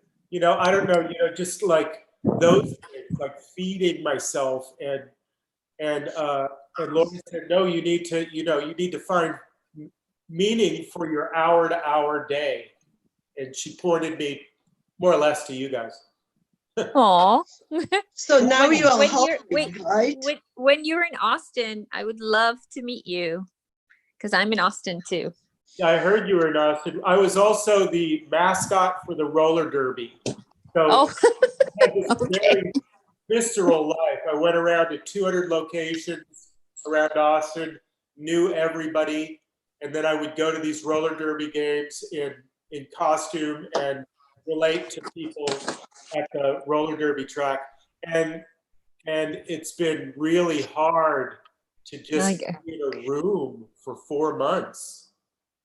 The worst punishment for a human is confined, isolation. Not just for human. Yeah, I mean, it's nice to hear that people appreciated my reading, because I basically, before I was a mascot, I did theater and dance, and I work with children. I like to tell stories, so it's nice to hear adults who actually appreciated a slightly dramatic reading. I feel connected, and suddenly I have some meaning to my life. It was like empty about 12 hours ago. Oh, I would completely agree with that too. I mean, I have things going on, but to have found this group and to be able to discuss, that's one thing I miss so much about university is, reading and then being able to discuss. So you're not alone in the practice of reading, you and the author, but you can get other perspectives. And these were nice and short. So which I is was what able to the digest title them is. and then join in, even though I don't know the writings of Kierkegaard or Nietzsche, but you give me little digested versions of and aphorisms of them. So it's been great. I appreciate you guys. Well, and I would even say that the coronavirus and these the meetup groups popping up has been a wonderful sort of remedy for academia also, because I've been in Oklahoma at the university for the past 5 years on the way through tenure track and coming from the East Coast, and I haven't been able to have discussions like this. I haven't been able to, I just started doing meetups for the same reason you did, Fritz. I felt, well, it's been a drought for the past 5 years or so, but it's not having that connection that seems so immediate and so available when you're living closer to people. I mean, and in Oklahoma, it feels very sort of isolated, very isolating. I mean, Austin would be like a oasis in the middle of all this. So, yeah, but still, it's like people who would be easily wanting connection are now so wary of it. Even if you go to the grocery store, they're just like, don't come but close to me. Oh, you're 6 feet away, aren't you? You have your mask on, aren't you? Don't talk to me. Do your own grocery. And I'm like, okay, before I used to go into the grocery store and I actually enjoyed talking to the person that was at the checkout stand even, I found meaning in that. And now it's all gone. So we are going back to the meetup groups that, I have found some that I couldn't before. I live in a small town of Santa Fe, and now I'm in meetups with people from all over the world.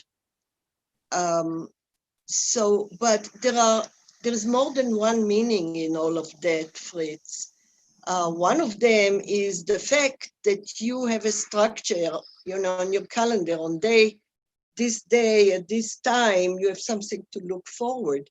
So this kind of a futuristic structure. The other one is the emotional, the connection, seeing people's faces, hearing their voice and responding to you, the kind of back and forth. But the third one is that all of us are connecting about a certain meaning, a certain topic. And without that meaning bonds us. We need a meaning to bond us. It's not enough like two dogs meet and they lick each other.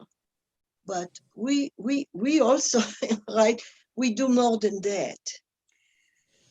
Although some of that too. I knew you were going to say that. Oh my God. Yeah, I'm not sure if I did actually get Oxycontin. Wait, man. Not Oxycontin, but what's it called when you hug somebody? It's not Oxycontin. But what's you want to say? You're trying to say, Fritz. You're talking about the oxytocin. Yeah. Oxytocin. Yeah. That's they sound so similar. Would someone speak to or have any ideas on like perceptiveness? The title. What are you looking for with perceptiveness? Why is that the I'm title? not looking. I mean, like, what do people perceive the connection to be between the aphorism and the title? Because probably just the ultimate kind of more perceptive about the meaning of life. But again, my position is that it's not really about dogs. But it might be about the perceptiveness of someone that doesn't feel controlled by language. Getting back to the whole idea of immediacy in the present moment and that sort of flow state. Yes. I don't know. But that might explain sort of the title, that he's trying to explain that some animal is more perceptive than us when we're stuck in language and ideas. I don't know. Oh, I see. Okay. I think you've put your finger on it, and part of where this comes from is, one of Hegel's favorite philosophers and one of Kenneth Smith's favorite philosophers is Heraclitus of Ephesus, and Heraclitus has a number of fragments. We don't have any of his completed works. We only have the fragments. And thank God for the people who hated Heraclitus because they quoted his fragments in order to refute it. There's a lot of fragments he wouldn't have anymore. He didn't really anger them so much. But he's got somewhere he talks about that what we call consciousness is not actually consciousness, that we're still asleep and we're sleepwalking, but we mistake it for consciousness. And that a great deal of what people do is sort of learned programmed behavior that doesn't involve actually interacting with the reality around you. It involves instead interacting with the symbolic representation of reality in your head, which is different, and often 180 degrees different from the significant. There's some good scientific evidence that consciousness is reported from our subconscious. So when you make a decision to get up and go get a glass of water, you've made the decision microseconds before it's reported to your consciousness. I mean, it seems instantaneous. Yes. But they've done some research, some scientific research that would suggest that you actually make the decision at a subconscious level, and then it's reported. Well, those are deliberate. Consciousness. Good idea. Those are deliberate experiments about arms, so it's about muscular responsiveness, but it doesn't really apply to more complex decisions, such as, but you're right that most of our motivation is subconscious, but we dress it with conscious rationalizations or explanations because we have a need to attribute. Right. Yeah. We want to think about it. If it's a theory about reporting, then that's where we judge what we did and what we decided. So if you decide to get up and get a glass of water and you say, wait a minute, I'm missing important news on the, about Trump, I shouldn't have done that. You're judging what you decided. So the reporting is important too. But I think you're probably right. It's far more complex than those simple experiments. But they're suggestive, right? It's interesting. Yeah, it's very interesting. Yeah. Because it's so easy for us to just assume that we consciously decide everything. And oh no, we don't consciously decide 90% of our things. That's what Heraclitus says. And so, that's part of what Kenneth Smith is saying here is that, we have to be aware of that. And we have to be alert to that. And if you look at, speaking of Heraclitus, and I, before today's talk, I'm crazy for Heraclitus and I've read a lot of Kenneth Smith, and yet I've missed the 2 points of connection of Heraclitus to this particular aphorism until just now in this discussion. So thanks to all of you for waking this up for me. But I mean, so the sleepwalking part is definitely there. He's elsewhere he talks about that the people who are the most immersed in their culture and language are the least awake. And that when people are put into circumstances that their culture didn't prepare them for, they're compelled to wake up at least a little bit. And so, people who live out in the wilderness, for example, have a very different experience of life than people who live in the cities. It's very easy to go through routines in the city or actually break out of the cultural envelope. But when you're, as Ayala was saying, when you're actually interacting with nature directly, the abstract leaf that kind of puts us to sleep on the issue of leaves gets replaced by all the details of every individual one, which is different. Every step you take might be a little further down or a further up, or there might be a rock or a root in the way. Suddenly walking becomes this really involved conscious activity in a way that it's not when you're just walking along a sidewalk. So that's definitely part of what's in here. The other thing that's in here, you can see it, you'll see it in just a moment when I point it out. I know we haven't talked about it yet, but as soon as I say it, you're gonna see it. Jody, you were talking about the more you look at this, the less you want to be a dog. You know, it looks less like an appealing thing. But notice exactly what the stimulus response is, right? People fantasize about a utopia in which we're always content and happy, and therefore still, that we would be in a status quo, an unchanging state of goodness. But that's not what's going on with the dog, right? The force provokes the dog to howl. The dog changes what it's doing. The whimpering and the whining in response to the dream. The craving of approval and affection drives the dog to interact with people or other dogs or something that will supply that affection or approval. The fleas, right, provoke the dog to scratch. Every one of these things is about change. It's about flow. It's about there not being a steady state of happiness or goodness, but instead a state of perpetual change and perpetual responsiveness that's well suited to the things that are happening around you. It's about being in a dance and being a good dance partner instead of being some kind of crystalline, unchanging perfection of happiness and goodness, right?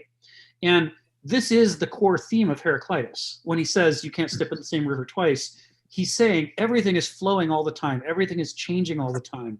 There's a variant of that saying that comes from the Heracliteans that says, into the same river you step and do not step, you are and are not. And that goes right to the centerpiece of Heracliteanism, which is that everything is flowing, including the person who's observing the things that they think are flowing. You too are changing. And so part of when he says the dog understands the meaning of life, what he's talking about is the dog is responsive to change. The dog changes itself in response to the environment around it. It's not trying to create some kind of an envelope so that it can stay away from nature and not interact with it. It's in the dance.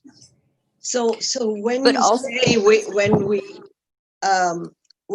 are, the minute we realize that we are not anymore. And the way that Parmenides and Heraclitus were made compatible is to say that the only permanent thing about life is change. Well, that's true. Even in psychology, the only permanent thing in life is death and change. Well, life itself is change. Life exactly. So there is no state. The word state is misleading. I just wanted to say one thing. Go ahead. In response to gosh, I don't know all your names yet. But the leader or the conductor. Rick. Oh, David's the organizer. I'm just I'm kibitzing. I recognize your voice, so it's Rick. You're talking about. But yes, hi Jyoti. What do you want to say? I want to say so you're talking about action and reaction, and the space between action and reaction, and like in quantum physics, we know that the observer changes the observed. However, when I look at this, what I see is not like I don't see, or I don't what I imagine or what comes to my imagination isn't pretty, isn't like if this is the meaning of life, then that really sucks. I mean, and then we seem to, we as in we humans seem to perceive it as being that dogs, unquote, understand the meaning of life better than us or better than humans. I mean, however, but see, it's like the understanding of the meaning of life is that we all suffer and create and react to, and are only living on reactions to our needs, to our very basic needs. It seems rather a place that I would rather not be. And rather then you wanna, then in that case, Jody, you want to be a dog in that way. The meaning of life is life itself. You create, you don't understand something from the outside, that there is a meaning somewhere there, and you are there to capture it. No, your life is the meaning. So now you are the master. You try to exhaust the stuff that gives joy and pleasure. Here's the thing I heard. I heard an interview with Michael Caine, the actor, right? And he was talking about how do you do a scene that you've rehearsed 30 or 40 times and put it on film and have it seem real. Yes. He said you have to quit thinking about what your next line is, and you have to listen. So you turn something that's practiced, and life is just, every day is in many ways the same. But if you listen, then you can be authentic. And you can, so you do want to be a dog. You do want to listen to everything, all those things that are happening to your body. And then, but there's a lot of repetition, and there's a lot of, a lot of life is boring.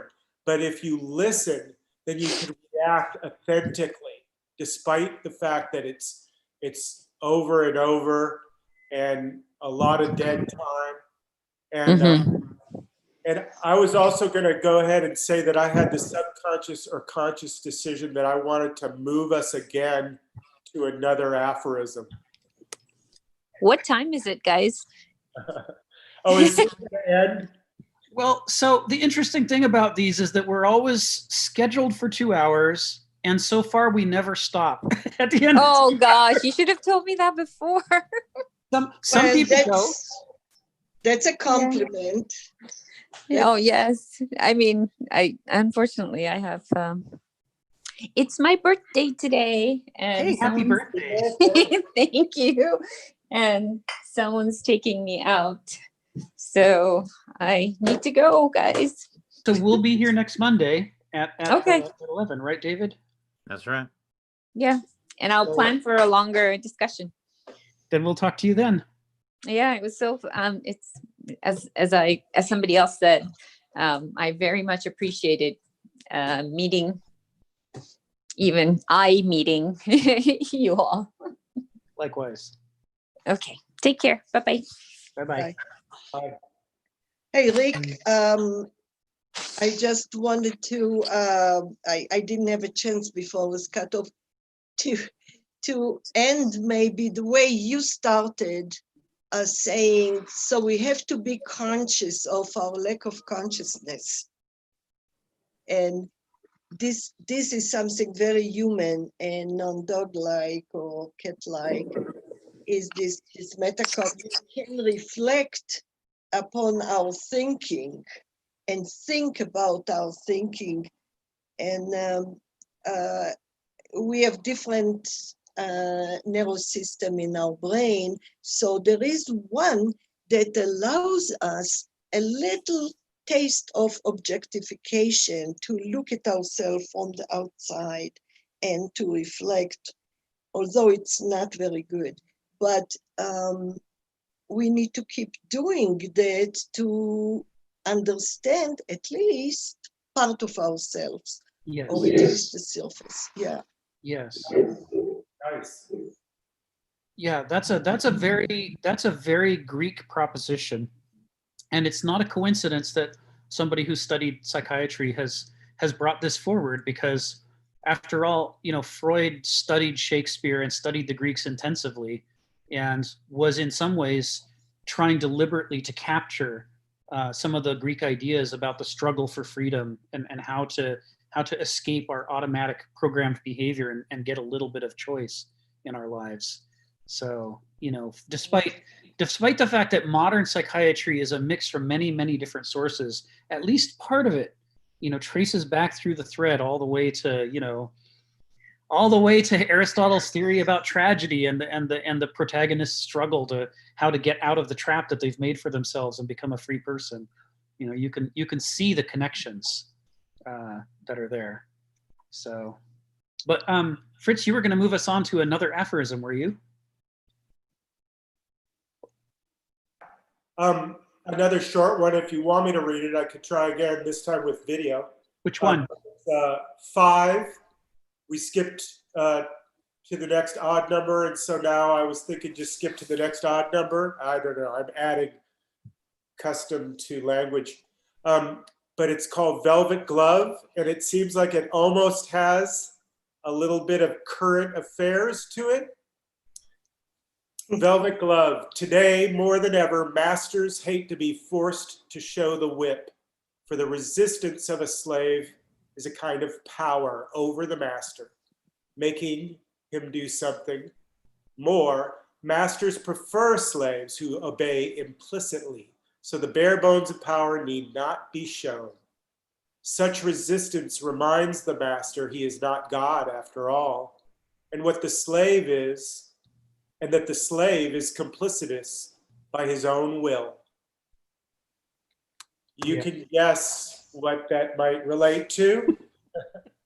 I'll take 3 guesses. BLM.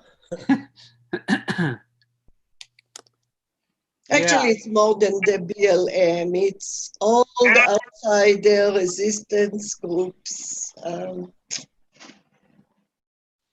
That's right. Yeah, protesting is now foreign terrorism.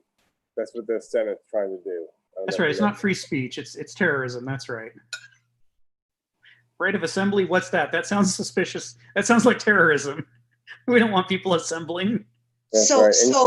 they fight that they wanting power put back is not about ideas, ideology, or philosophy, not about meanings, but about the expression of resistance to the meaning that they imposed on us. And actually, this was first revolted against by Dada, the art social movement against the Weimar Republic during World War I. This was exactly the point. I didn't know that. That's interesting. I'd misinterpreted Dadaism all this time. I took it on the surface based on its aesthetics, and I didn't understand the political dimension to it. Yeah, most people began as a protest in World War I. It was performance art against World War I in reaction. They like super rational, technocratic, run by bean counters and accountants war. So it looks like rationality doesn't produce rational outcomes for humans.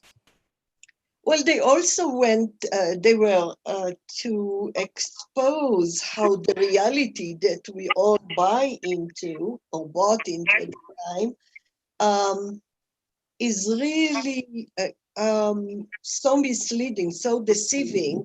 And they later on, surrealism came out of it. And what they did is, for example, the Beats followed them, but I think Kristen Zara started with cutting newspapers, in rows, and then agreed, putting all of the cuts in a in a hat, shake the hat, and then take one after the other, put them together in a new arrangement, and voila, here is the new poetry and a new prose, which you read it and it does give, and that the collage technique, I mean, collage started with that too, where they take a piece of this and a piece of that, put them together, and it gives it completely new meaning, a new gestalt. Yeah, they try to inject randomness and chaos and the transhuman in their works. They would drop string from a high distance, and the random way that it fell would capture something beyond human planning. And the chopping of the words in the hat is beyond human planning. And also participation in quantum uncertainty. If you went into a Dada installation, they handed you a hatchet because you couldn't get out otherwise. You had to destroy the installation with an axe in order to leave the museum. Yeah, that was, that was the André Breton, 1923 in France, but the original Dada that started in Zurich and Berlin was different, and it also had a Marxist socialist bent to it. But eventually with Breton, like you noticed, it became the first postmodernist movement about destroying everything. And since art is part of life and life is to be destroyed, it was self-destructive. Dada destroyed itself eventually. It's not surprising to me that World War I created Dadaism because, when you look at the wars, I mean, no war is really logical or whatever, but World War I was absolutely absurd. It was like some people with egos, some Ferdinand or what? I mean, I don't even understand World War I because it was so absurd. There was no clear reason for all that mustard gas and all that mess of World War I. It made no sense. In the first months of 2014, when it started, million people dead. Just in 1 month. And they couldn't even explain why. Oh, no, right. You can see how Dadaism is a direct response. It's like, okay, if you all think that you're rational and organized and civilized and this is what you produce, let's try something else. How about not rational? How about not controlled? This is our pinnacle of society. Well, the meanings that they were fighting against is territory, patriotism, hyper-nationalism, right? Which the Germans always wanted. Let's retrieve our place under the sun, which meant being number one. We have it in American exceptionalism. Somehow nationalism was supposed to be unifying, but it became a lethal force of a competition for territory, for economy, for meaning, for pride, for being number one. But also Dada was critical of the social consequences. Later in Berlin, at the end of the war, had 100,000 widows that were lacking means of subsistence because they were like housefraus, homemakers. So they all went to prostitution, and the poverty, the prostitution, the corruption, all the pimps, the exploitation was also a target of their kind of cynical, both visual and performance art. I really got into it. Sounds like a fascinating movement. Yeah. Well, and it reemerged in Fluxus in the 60s, right. And in Cage, with his music, I think trying to take the values that it proposed, which was, well, in order to construct something useful, you need to destroy what exists first, perhaps, which is not always a good approach, but the idea that, you know, through certain scripts or structures or prompts that you can start to create reality. I mean, that was part of, who was it that was, well, the conceptual art movement at the same time with Solowit and,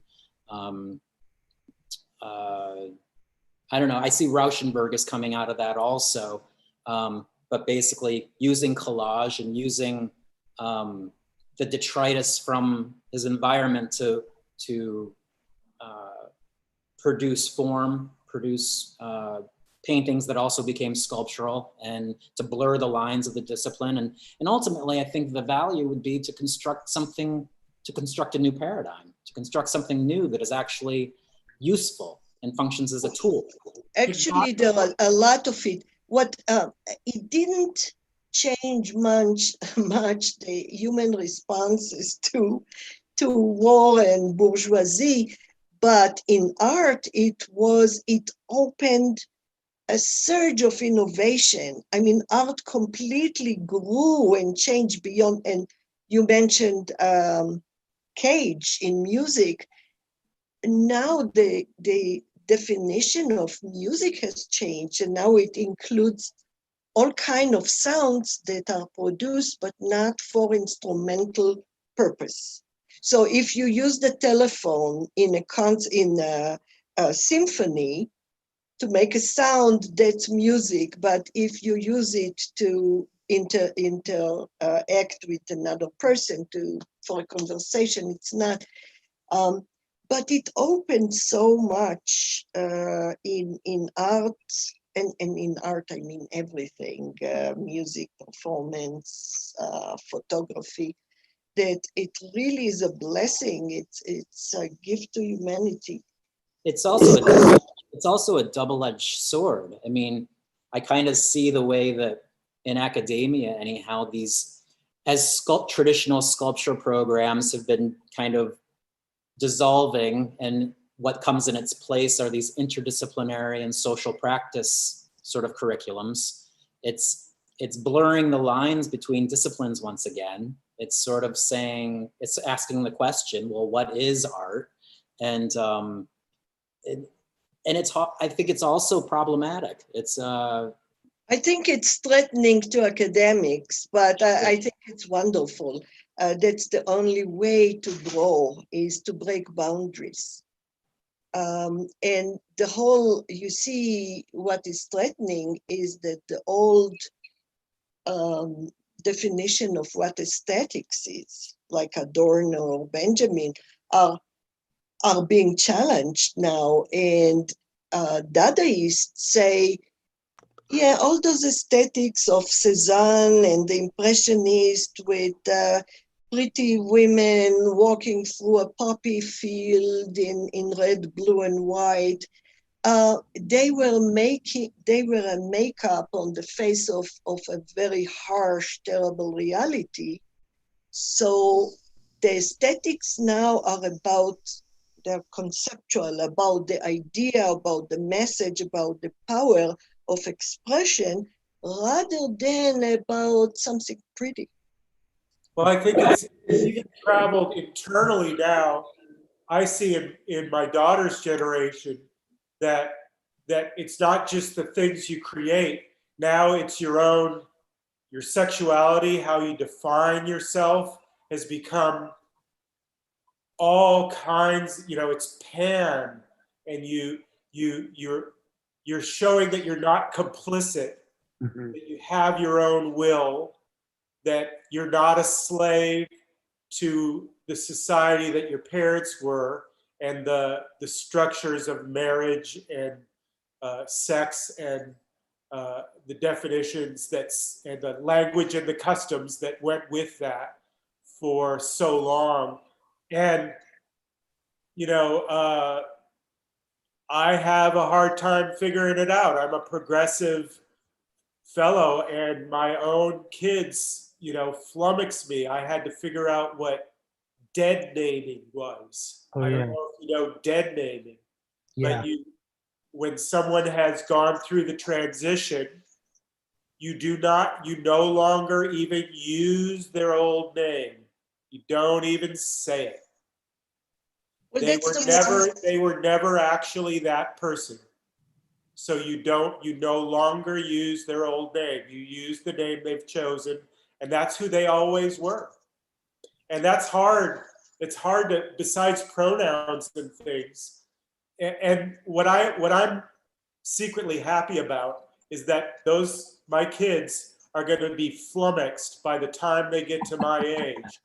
Who knows what it's going to be, whether it's putting a computer in your neck or whatever it is, but they're going to be or having multiple organs. I don't know if you've ever read Kim Stanley Robinson, but he wrote a book that's it's got a date that's 31 some. It's like 30th century, 32nd century, and how things can become even more foreign, more and more foreign, and we have no idea where Dada will have taken us by then. Yeah, Dada also, and thank you for mentioning it, started the sexual and the identity revolution. Again, mixing discipline, mixing genders and crossing boundaries, cross dressing and behaving, and that is so wonderful. And the Beats took after them with William Burroughs, and I mean Dada inspired the Beats, and then the punks and the queers. So I would say, in my opinion and my familiarity with queer theory, they took us to the cutting edge of today's progress in both human rights, sexual revolution, and identity. With the trans, you mentioned the pronouns with transsexuality. Jordan Peterson is one that brings a whole new psychophilosophy to justify why he does not have to use the politically correct pronouns to a transgender student of his. Actually, that really happened. And the way I look at it, Fritz, is it's simple consideration of human, how do you see yourself? So people are very, very sensitive to be called by their name and to be exactly, to pronounce the name. The pronouns is the same thing. It's one's identity. So you make the effort at approaching them, addressing them according to it's more important to them than your convenience to call them the way you see them. I've always perceived. I was just going to say, I guess the way I've always perceived Dada, Fluxus, maybe even art in general, is that especially when it's a movement or it's blurring the lines, it's a temporary state. It's transitional by nature, right? And so I think the thing I still think about and I wonder about is that it's now come to a form of identity where this transitional state and the wrestling and, really trying to work out the tensions that are contained in the opposites as like something we all have to learn to adapt to, not as a permanent state, but as a transitional state. And so that brings in a whole different sort of, for me, it brings in a whole different conversation about, well, what do you do about that transitional state? I don't think Dada ever perceived themselves as something permanent. You know, the rubble on the ground and the detritus caused by war created chaos and confusion, and it was looked at as a site of potential. That potential was then to construct. Right, but it's not only confusion, it's with the purpose of fusion. So if you take Genesis P.O.H., he's one of the first people who really wanted to blend and tried, he and his wife, before she died, grafted themselves to chemical changes so that they become this one, regardless of gender. And they even changed, modified their gender as much as possible. So the purpose is a fusion of categories, because all those artificial categories that separate humans, race, gender, whatever, nationality, language, I mean, all of those basically are artificial. They don't exist, but they're social construct, right? And they're so hazardous and so divisive that the queer culture is most tolerating. Everybody's in, everybody's out. Well, here's the tricky thing that I see, and I've heard Bill Maher talk about it.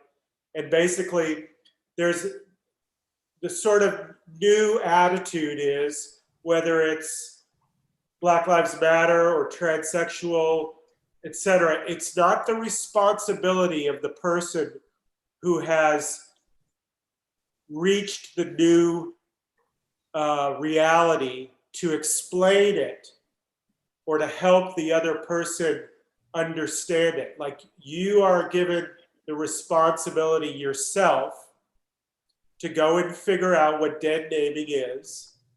It's not my daughter's partner's job to explain to me. She says, you need to figure this out. Black people do not need to tell white people how they make things better. They need to figure out how to, so it kind of works into this aphorism where there's a complicitness, and that you have to use your own will, you have to depend on yourself to evolve. The master's not going to do it, and the people who have already progressed are not responsible for you. You got to do it. It's your will that's going to move the whole thing along, make you less of a slave. You'll join what tends to be the younger generation, right? Dada was the youngest, right? They were young, but for the most part, weren't they? Mm-hmm. Well, they were 30s, 40s. And I'm sure there was some old guard that were in there too, but yes, some were 20s. What I felt like with my bumping into it was that it was like I was on a boat, and I was with my family, and we're all trying to get to the same place, and I bump into them, and they say, hey, you just bumped into me. You need to look on your cell phone and figure out how to move your boat around. You know, like, you need to go and look up these issues, because I'm busy driving my own boat. Right. And there's a lot, and if you're in this new guard, if you're exploring these new areas, you've got a lot to deal with, and you're young and you have your own priorities, and you're heading somewhere, and it's not up to you to teach your parents. But Bill Maher was saying, you got to understand when people's intentions are good. And when his example was that somebody says all lives matter in a very open way. They're just trying to say, yeah, I believe all lives matter. And they're trying to say Black lives matter too, but they don't understand how dead that falls, and they have to, and Bill Maher is like, well, understand that guy is a good guy, and that all he really needs is someone to talk to him, and to not just tell him, you're out of here because you said this one thing. And what I found in my own family was that once I did take the time to ask, another friend, somebody else I knew, someone who, was in the same situation, and they explained it to me, that I could come back and say, I'm sorry, I apologize. And because they loved me, they said, good, you're still good with me. I'm glad you're trying. And you need to listen. Just keep listening. Well, Fritz, you are lucky that your kids tell you to look at it yourself, because they give you credit other than being trapped in another category, which is ageism. Yeah. Okay? They don't say, oh, they're old, what do they know? No, they give you credit to look and find out and change. And going back to Rick, to the discussion, so to get into new understanding of values and norms, we kind of need first to void ourselves from old meanings. And so it's this part of us that looks at the meaning that says, let go. It was all, look how much lying, how much deceit there is in life. So if I found this deceit, then what makes everything else that I lived by true? Maybe nothing is true. Let's start again. Yeah, this particular aphorism is particularly uncomfortable. It gets into some of the stuff that the Greeks talked about human nature that's very uncomfortable, which is the extent to which we collaborate in our own oppression. And that really they couldn't do it without us. We're not just assisting, we're indispensable. It's like, try to get rid of plastic in your life. I mean, just try. Yeah. And it's our inability to figure out how to get rid of plastic in our lives that helps the plastic corporations keep doing what they're doing. If we could figure it out and immediately stop participating, then there would be enormous pressure on them to change. But as long as we're stuck and confused and unable to figure it out, we're helping them to perpetuate what they're doing. Maybe we believe that we can't change it. Right. There is a lot of creativity. I use old plastic bottles and junk and stuff in my installations and sculpture. That's the only thing. I don't use real materials, And the other thing is, we used to have life without I did. I'm that old. I did life without plastics, and it went very smoothly. I mean, the toothbrush was made out of wood. Yes. And boar bristles. Yeah. We can do that. Yeah. I think about.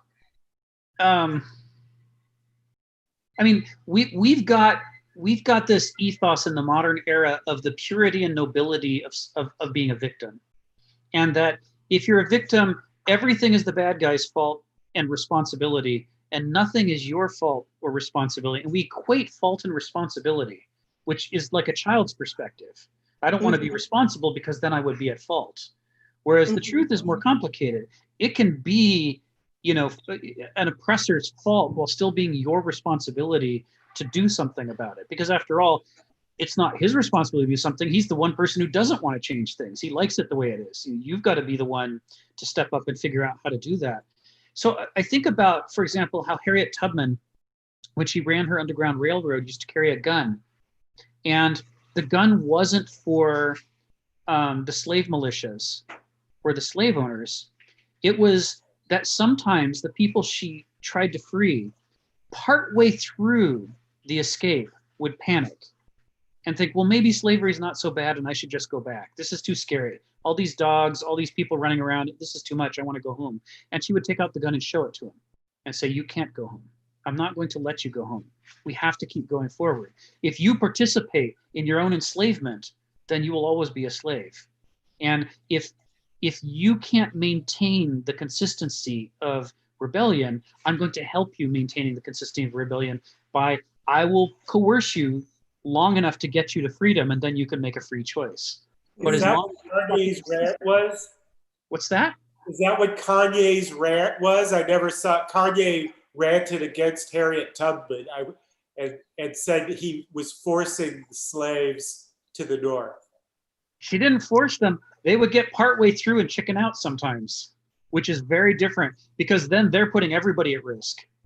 They're like, oh, I'll just sneak away and nobody would ever track it back to your group of the rest of you that are trying to escape. Well, of course they would, right? They you know, under the whip, under threats, they would blab. So it's like it's like a transaction. You can't go partway through and then back out.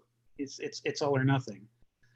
So she used to talk about how that was not just something that happened during slave escapes, but even in the act of being a slave, there was an enormous distinction between the slaves who were able to retain their spirit and their unwillingness to be slaves and would always watch for opportunities to sabotage the plantation, to escape, to do anything they can to kind of, you know, to make slavery not run well, right? And then there were the other ones who said, well, this is my life, so I'm just going to accommodate myself to it and try to be as comfortable as I can as a slave. And I don't want troublemakers messing things up. So if I catch other slaves trying to rebel, I'll turn them into the master. There was always this split between the people who embraced being a slave and the people who said, no, I'm a free person who's just waiting for my opportunity to get out. And so part of what he's talking about here is that what oppressors and masters want is they want all of their slaves to agree with them that the master should be the master and that they should be the slave. They want it to run smoothly so that it seems as though the artificial system of oppression they've created is nature itself or God itself speaking from on high saying, yes, you have chosen well, you deserve to be on top and all these people deserve to be under you. But what they hate is when they actually have to bring out the whips, because the act of doing that reinforces the fact that it's an artificial circumstance that they are generating and that really they have no right to it other than their ability to enforce it. Actually, the oppressors develop an ideology, a moral ideology, and Yes. that is that the black man, the Negro, has a dependent nature. And Right. yeah, and so they are taking care of the black man because he can't stand on his own feet. It's the wishful thinking, right? He's trying to It's an rationalize. ideology. You know, Hitler worked on an ideology in the Mein Kampf, Right. and that is about purity of the race, right? Right. Eugenics. Right. And that's the conscious, you know, that's another reflection about our conscious rationalization of subconscious aggression and hate and fear. Yeah. Double think. It's a little double think. You know, 2 and 2 equals 3, or whatever. What the equation they used that you would recite on Soma. Or maybe I'm mixing Brave New World with 1984. But in any case, they mix well, as we're demonstrating.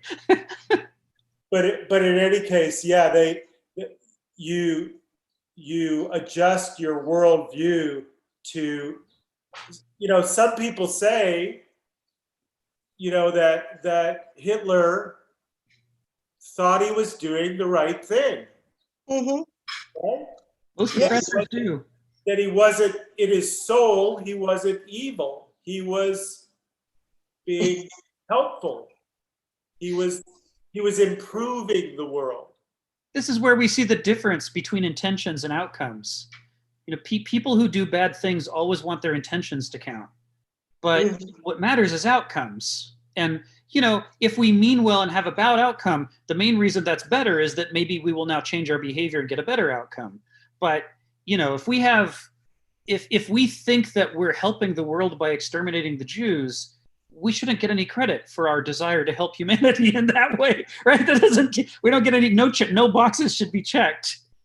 Well, he was evil in the sense that he wasn't able to recognize the bad outcome for his actions. Correct. You know? So, and in that sense, he was also misaligned to the extent he didn't even recognize his own evil within him. And so.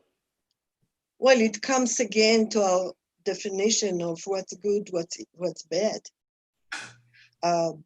To extract a cancerous tissue from a healthy body is not a bad outcome, and that's how Hitler saw it. And he wrote in Mein Kampf on page 50 something like that.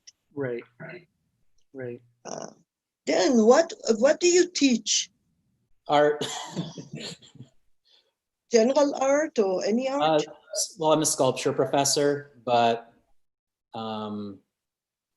yeah, I try to just teach art. That's the Rauschenberg and the Dadaists.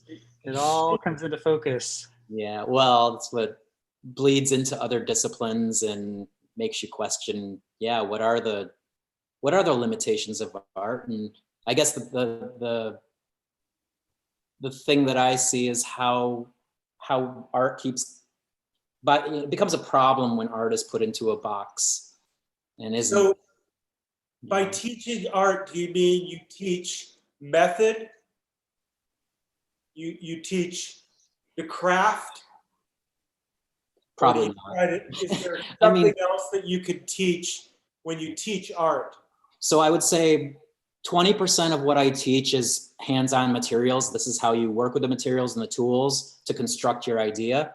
But I would say 80% of the time, I'm trying to help students think about what they're doing, become aware with what they're doing, to be able to read and interpret what they're doing, and to articulate to others what they're doing. And so it's real, for me, it's a labor of becoming self-aware. And, you know, I don't think it's, you know, I wouldn't be doing them any service if I thought they were all going to go out into the world and be artists in the conventional sense. There just isn't a marketplace for it, you know, but to be able to think like artists and to be able to recognize art and to perhaps even be able to conceptualize their everyday as being engaged with the artistic process, then I feel like I've done something, you know, useful. So.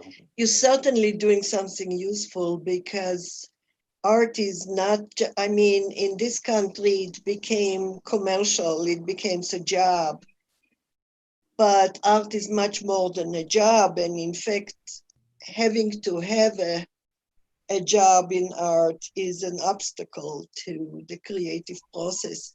You know, I'm privileged, I'm a psychotherapist, and I don't need to sell art. So I do the art that I like to do, that is my self-expression. And it's my therapy. It's what sustained, one of the things that sustained me. Yeah, that's why I moved into academia. I was a commercial art director for 20 years and decided to go back to grad school. But you know, I think to try to bring it back to the text and the discussion, it makes me start to think about, but I keep wondering about it's so wonderful to have a conversation about art. I mean, it's not always that you stumble into art and philosophy, but to me, they're just so hand in hand. And it makes me wonder about the deeper conversations about, and it's really interesting that Dada comes up in the disruptive element of art, because it makes me wonder about the virtue of art and aesthetics and really missing and craving that these resistances and disruptions in society had more art, man. I mean, I feel like the tearing down of the monuments was a huge missed opportunity. You know, it was something that could have been poetic and beautiful and like really like, oh man, the way they took that thing down transform that whole site into something that felt healing, transformative and healing. I think that's the element that's missing, is it doesn't feel like the virtue of art for me is that there's this healing element in it, is that you struggle and you reconcile, and at the end of it all, there's some sort of redemptive experience that you've sacrificed something in order to achieve something that is more beautiful, more truthful, more useful, that is the domain of art. And I feel like we're missing that terribly. It's interesting that you bring the statues. You know, I have the fantasies of, I don't go to the streets right now. I used to much, but because of the pandemic, and I'm a risk factor being my age, but to deface those and give them a new face or a new meaning, those statues. So have one of those down and put, like a Civil War slave owner, take it down and instead, or keep the structure and change and correct it into a human rights Black hero. Or transform the whole thing that I see is that we've erected these monuments long ago and then we ignored them. Like they just became we were blind to them, really. And so what if all of this is telling us, well, actually, these are sites of transition. These are active, these are living. What if art, wherever you decide to make a space for art, it is an active and dynamic and discursive space, that maybe these conversations we should have been having a long time ago, right there. And there should have been a program, perhaps, or some sort of idea of, bring it back to a Cagean sort of notion, is that, that object that has been made a space for, perhaps we need to write scripts and we need to write performances and we need to write some sort of interactive dialogue so that we're actually transforming the site into something that is changing. And the British kind of had it better.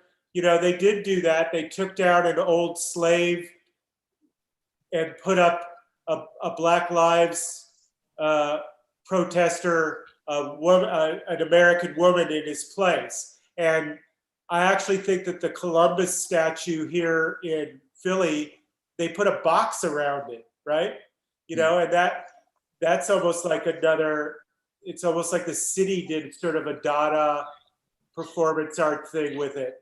And I don't know if you know that big bull that's on Wall Street, and then somebody else made a little girl facing off the bull. That's what I think is sort of, what you think creatively about it. Those things have already been done, but melt one of the legs off of the horse and put in a prosthetic limb, or you said, Ayala, put some new face or a mask onto the face of it to change it. And I'm sure people could get creative along those lines. But I simply thought that the act of people going and just tearing it down is so non-democratic. Like move them to a place and make a museum of dead ideas. Make a pantheon of mistakes, and and people could go there and thumb their nose at all of the things we did wrong, and there could be an outhouse right there, whatever. You're getting carried away, Fritz. I'm getting carried away, but there does need to be a more democratic way than just 10% of the people going and tearing down something that 40% of the people kind of think is almost as cool as the Confederate flag. I know it's hard to give credit to people who are are sort of status quo. And I know the Dadaists were trying to destroy it, but you inflame the other side and you end up with just a lot of flames. Good, good.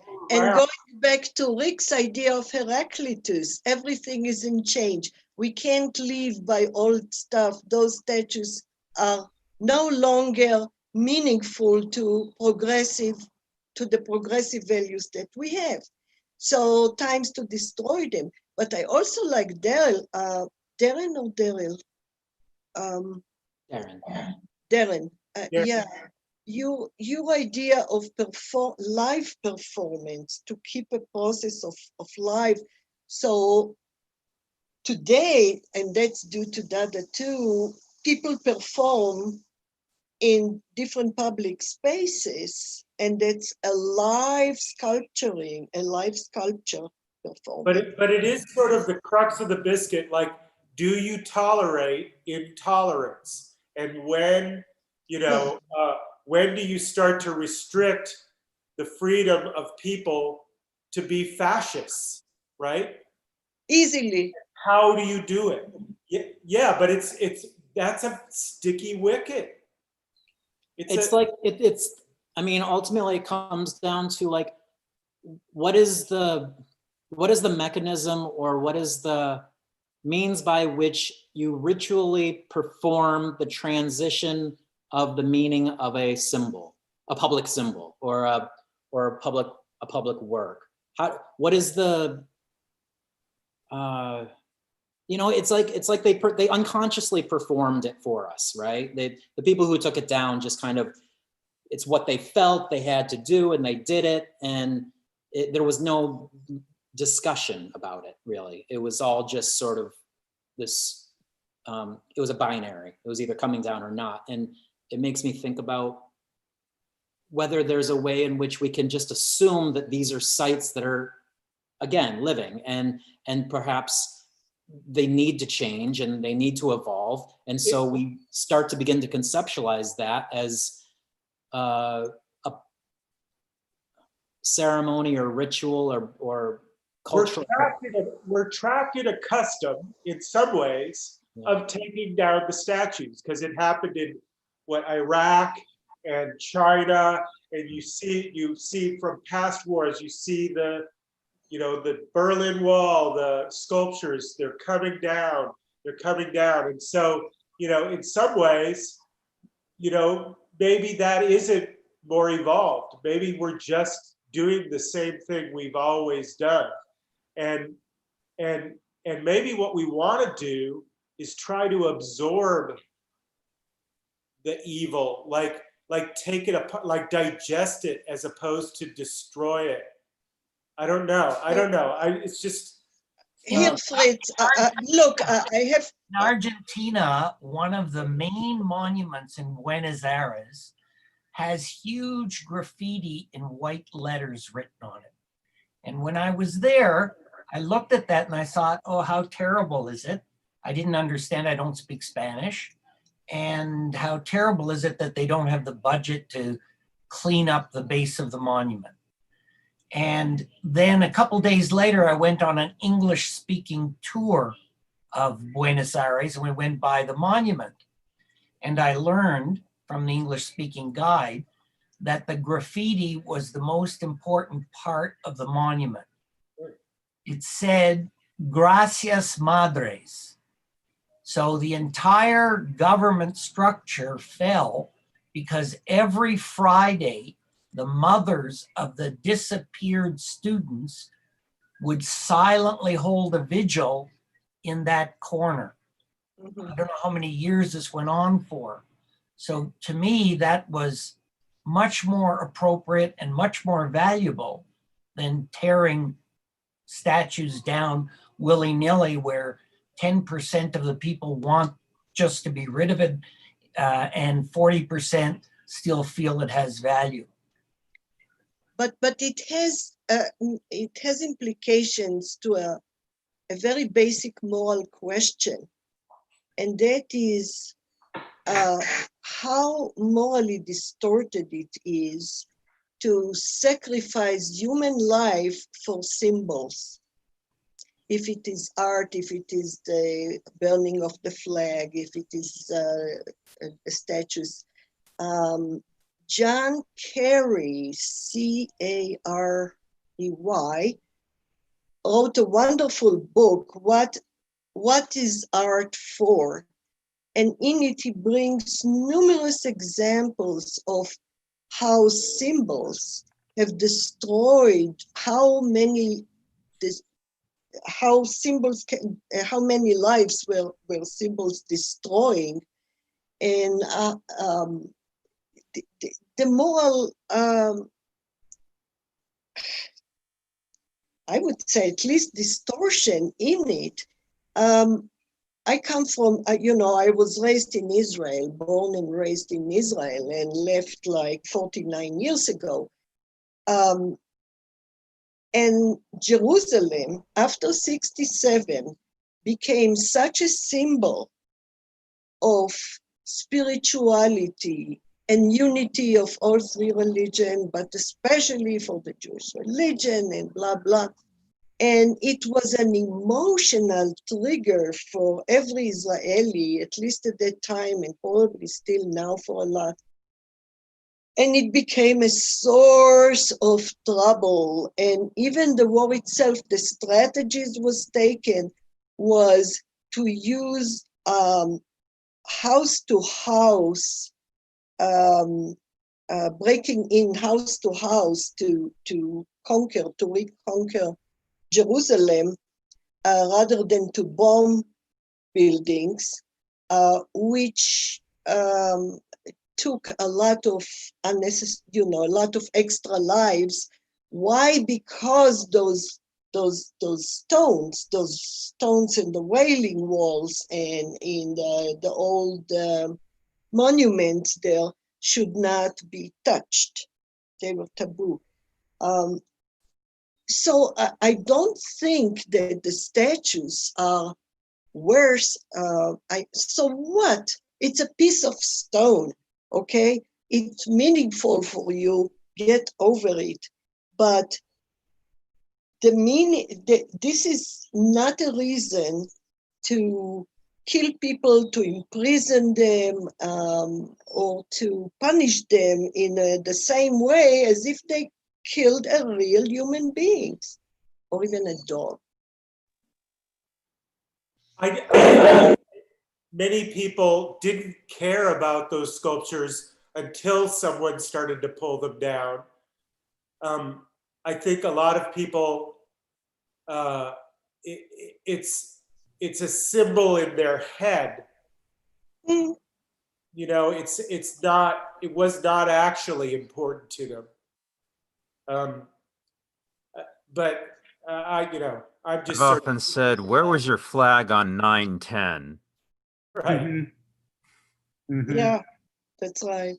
I think there's something about the sacred, and I'm not sure if it's just because we don't really know what the sacred is anymore, but to understand that some things are sacred at one point and then aren't is maybe it's purely symbolic, right? And it's purely something that we all have to agree upon if they're going to be a public sort of symbol. So maybe that's what, maybe the biggest sort of crime that I see was against my senses, if anything. It was just as an artist, like I want to see more beauty, whatever that is, more truth, more something that makes more sense. And I don't even know, if I need to justify that any further, but something that would make more sense would be like a proper burial. Like Fritz is saying, is there a place we put bad ideas that are no longer representative of who we are as a collective, and we don't need them any longer, but yet we need to acknowledge the past. We need to remember the past. We need to perhaps think about the past in a way that allows us to learn from it in a productive way. So respect the art, the time, and the artist. Yeah, it's all temporary, absolutely, and it's not that the objects themselves are even meaningful. They are symbolic, and they are in a sense that something has to be, the ideas that we work really hard to articulate, and the things that they're sacred in a sense. There's something about the divine or sacred, the individual, right? As being the center of, I mean, we're talking about our consciousness, and we're talking about the individual in relationship to the other and how it's our individual responsibility. So isn't there something sacred about each one of us? And that way we're kind of forced to contend with not just our groups and our identities as groups, but as individuals and something like that. Well, you think about how much time and energy is put into preserving and renovating certain old churches and old buildings, and how much time and effort and angst around the burning of Notre Dame or whatever it might be, when everything is temporal, like, you know, and why would we, instead of feeding starving people in our own village or in a village halfway across the world, would we rather spend that money to put the pillars back into a building?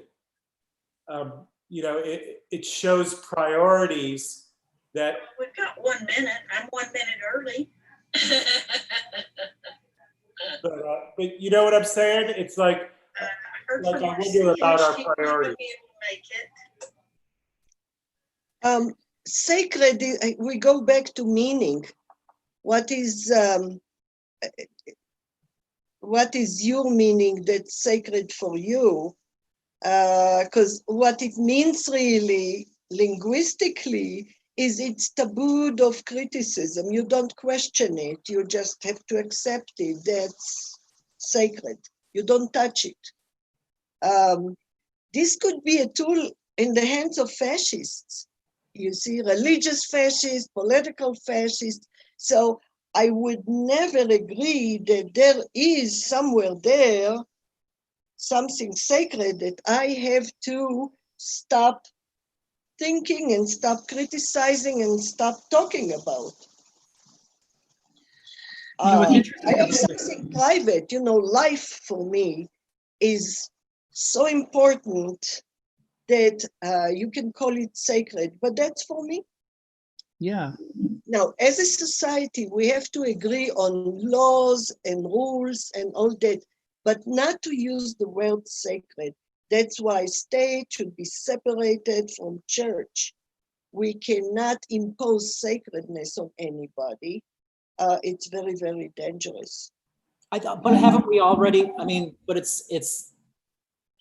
haven't we already agreed that life is sacred? No. No? No, we put people in concentration camps to this day. We kill innocent. We have the life penalty. And then say, but it's okay because I have a badge. We do all kinds of things that kill people, and we don't think it's sacred at all. This is what the argument is about in America right now, is that okay? Can we keep treating life as not sacred? And what's interesting about the argument is that there are enormous number, there are millions of Americans who are like, of course life's not sacred. I mean, our lives are sacred and people with badges are sacred, but not your life. You should just die and your family should be quiet about it and shut up. This is what we're all arguing about. Is that okay? You know, we're all little Hitlers.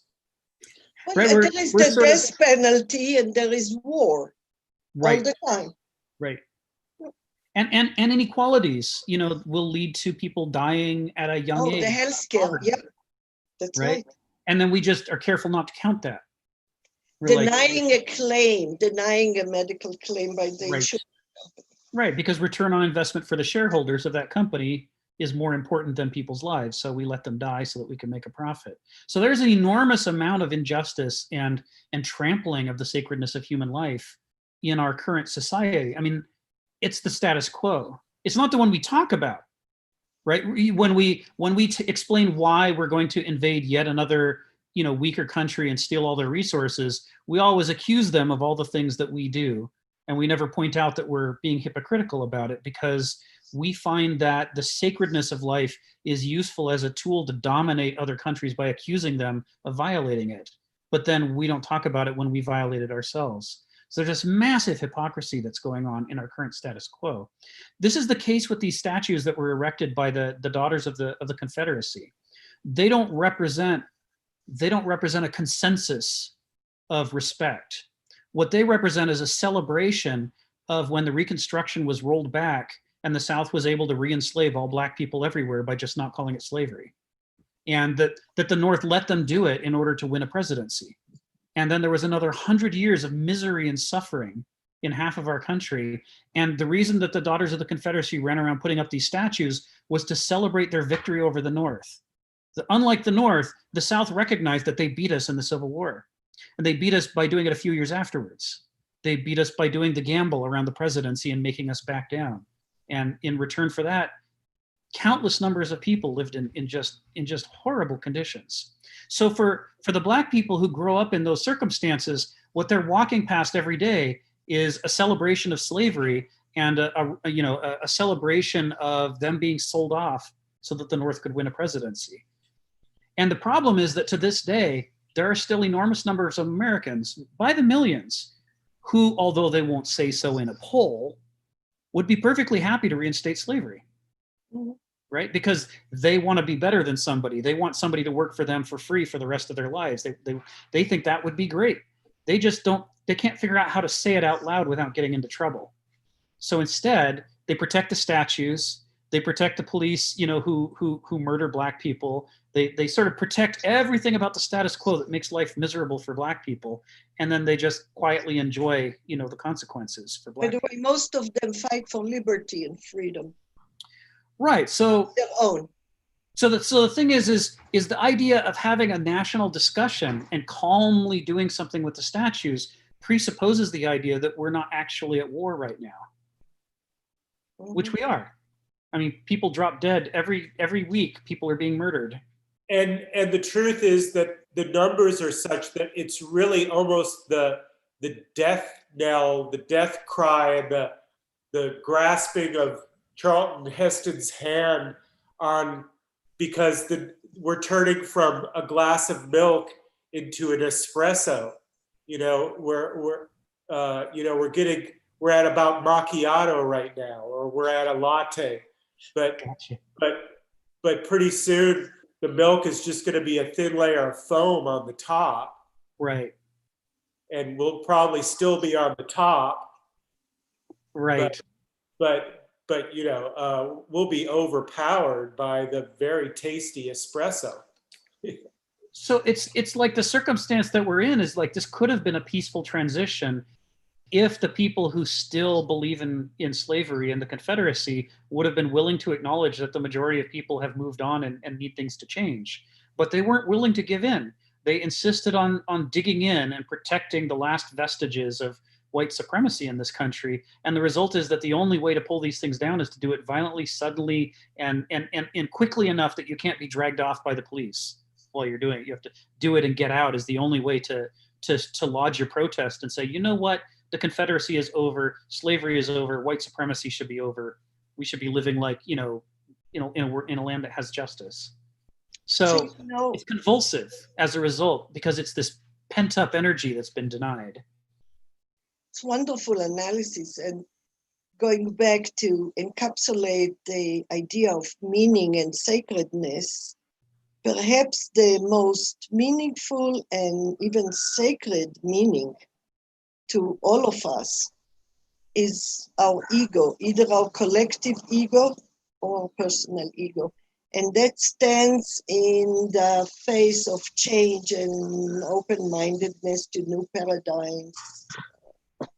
Well, and I was thinking of it at the opposite end, where perhaps what we're holding most sacred is our own personal idiosyncratic representation of those collective sort of symbols, right? They're shared by us all, but we want they become what's that? But they are internalized. They become our ego. We identify with them. Exactly. Yeah, right. They become our identity, which is a mistake. Right.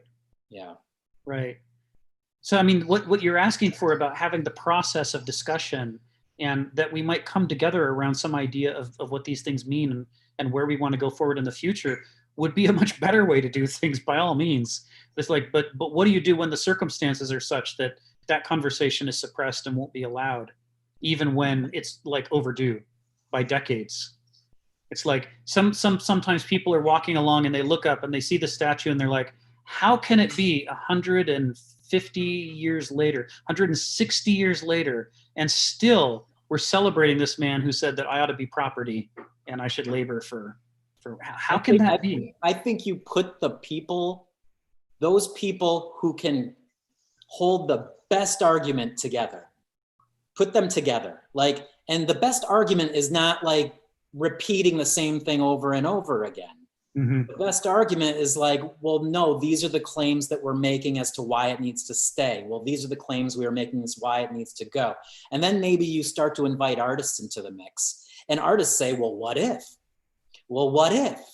And then we start to think about the future and the forms that take place, or the ceremonies or the rituals that we create in order to transition this thing out of its permanent state and to represent more of a reality and a truth that is that it's moving on. We're moving on. Yeah. It's time. Yeah. Yeah. Also, the idea of the statue, if you notice, all the statues are up there towering over you, right?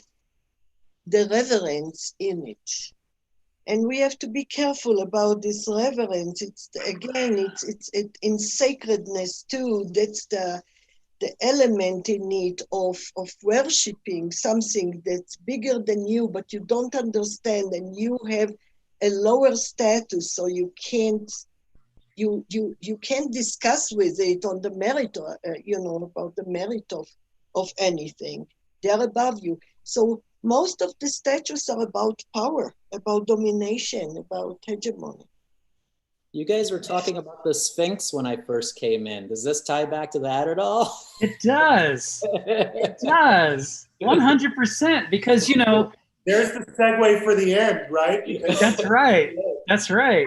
So the original intent of the Sphinx is to recognize that there are things bigger than human beings, that are more important than human beings, that we're part of nature, that we don't understand everything, and we have to know our place and be humble and curious in the face of the world. And then to have Xerxes just smear his face over the front of it and say, it's not about that, it's about me, c'est moi. It's like he tried to turn it into one of those things that Ayala is talking about. And what's fabulous is that over the thousands of years of rainfall since then, his face is coming back off of it, and it's going back to being what it originally was, which is nobody even remembers anymore that was Xerxes on there. Now it's like, no, it's the Sphinx again. It's become the mystery and the symbol of what's greater than us that it always had been hiding underneath. And there's the art and poetry. Yeah. Boy, this was a great discussion. Yeah, probably the best I had in a long time. Thank you. Came all the way back, didn't it? Thank you. Darren, I would like sometime to spend some conversation with you about Dada and revolt art. I would love that. I was just in New Mexico to get out of here, and I love New Mexico. All right. Anyhow, I'll forward my email to you. Great, and I will too. I used to live in Chicago I just came 2 years ago here. And I had there a space which was an art gallery, a happening space, and it was all about Dada and revolt art and philosophy and social action. So it was a wonderful, wonderful place, and I miss it, but I wasn't able to do it anymore. But through that, we had happenings that were mimicking, 2014 and 2016, Hugo Ball and all those old performances. And a lot of people came to Dada awareness as a result of attending those. I didn't see that discussion coming at all today. I was very surprised and delighted. I learned so much. It was very interesting. Thanks, y'all. Thank you. I learned from all of you. Next Monday. All right. Thanks. You saved my life. You remember I told you that earlier. My sincere pleasure. Bye. Treasure it. It's sacred. Okay. Thanks, David. Sure. Did you have an idea that we wanted to continue with the webs, or do we want to go back to more essays? Or I gotta say, I'm okay with either. Frankly, this was a really interesting discussion. We wanted to pick up where we left off next week. I'd be happy with that. Yeah, why don't we just pick it up and continue? Yeah, that sounds fine. Okay. Yeah, that sounds fine. Okay. Yay. Maybe we could do two, like one an essay group and one is a aphorisms group. Monday and Tuesday. I don't know. We'll have to think about it. Yeah, okay. Okay. All right. Thanks, Rick. Thanks, Bye. David. Bye.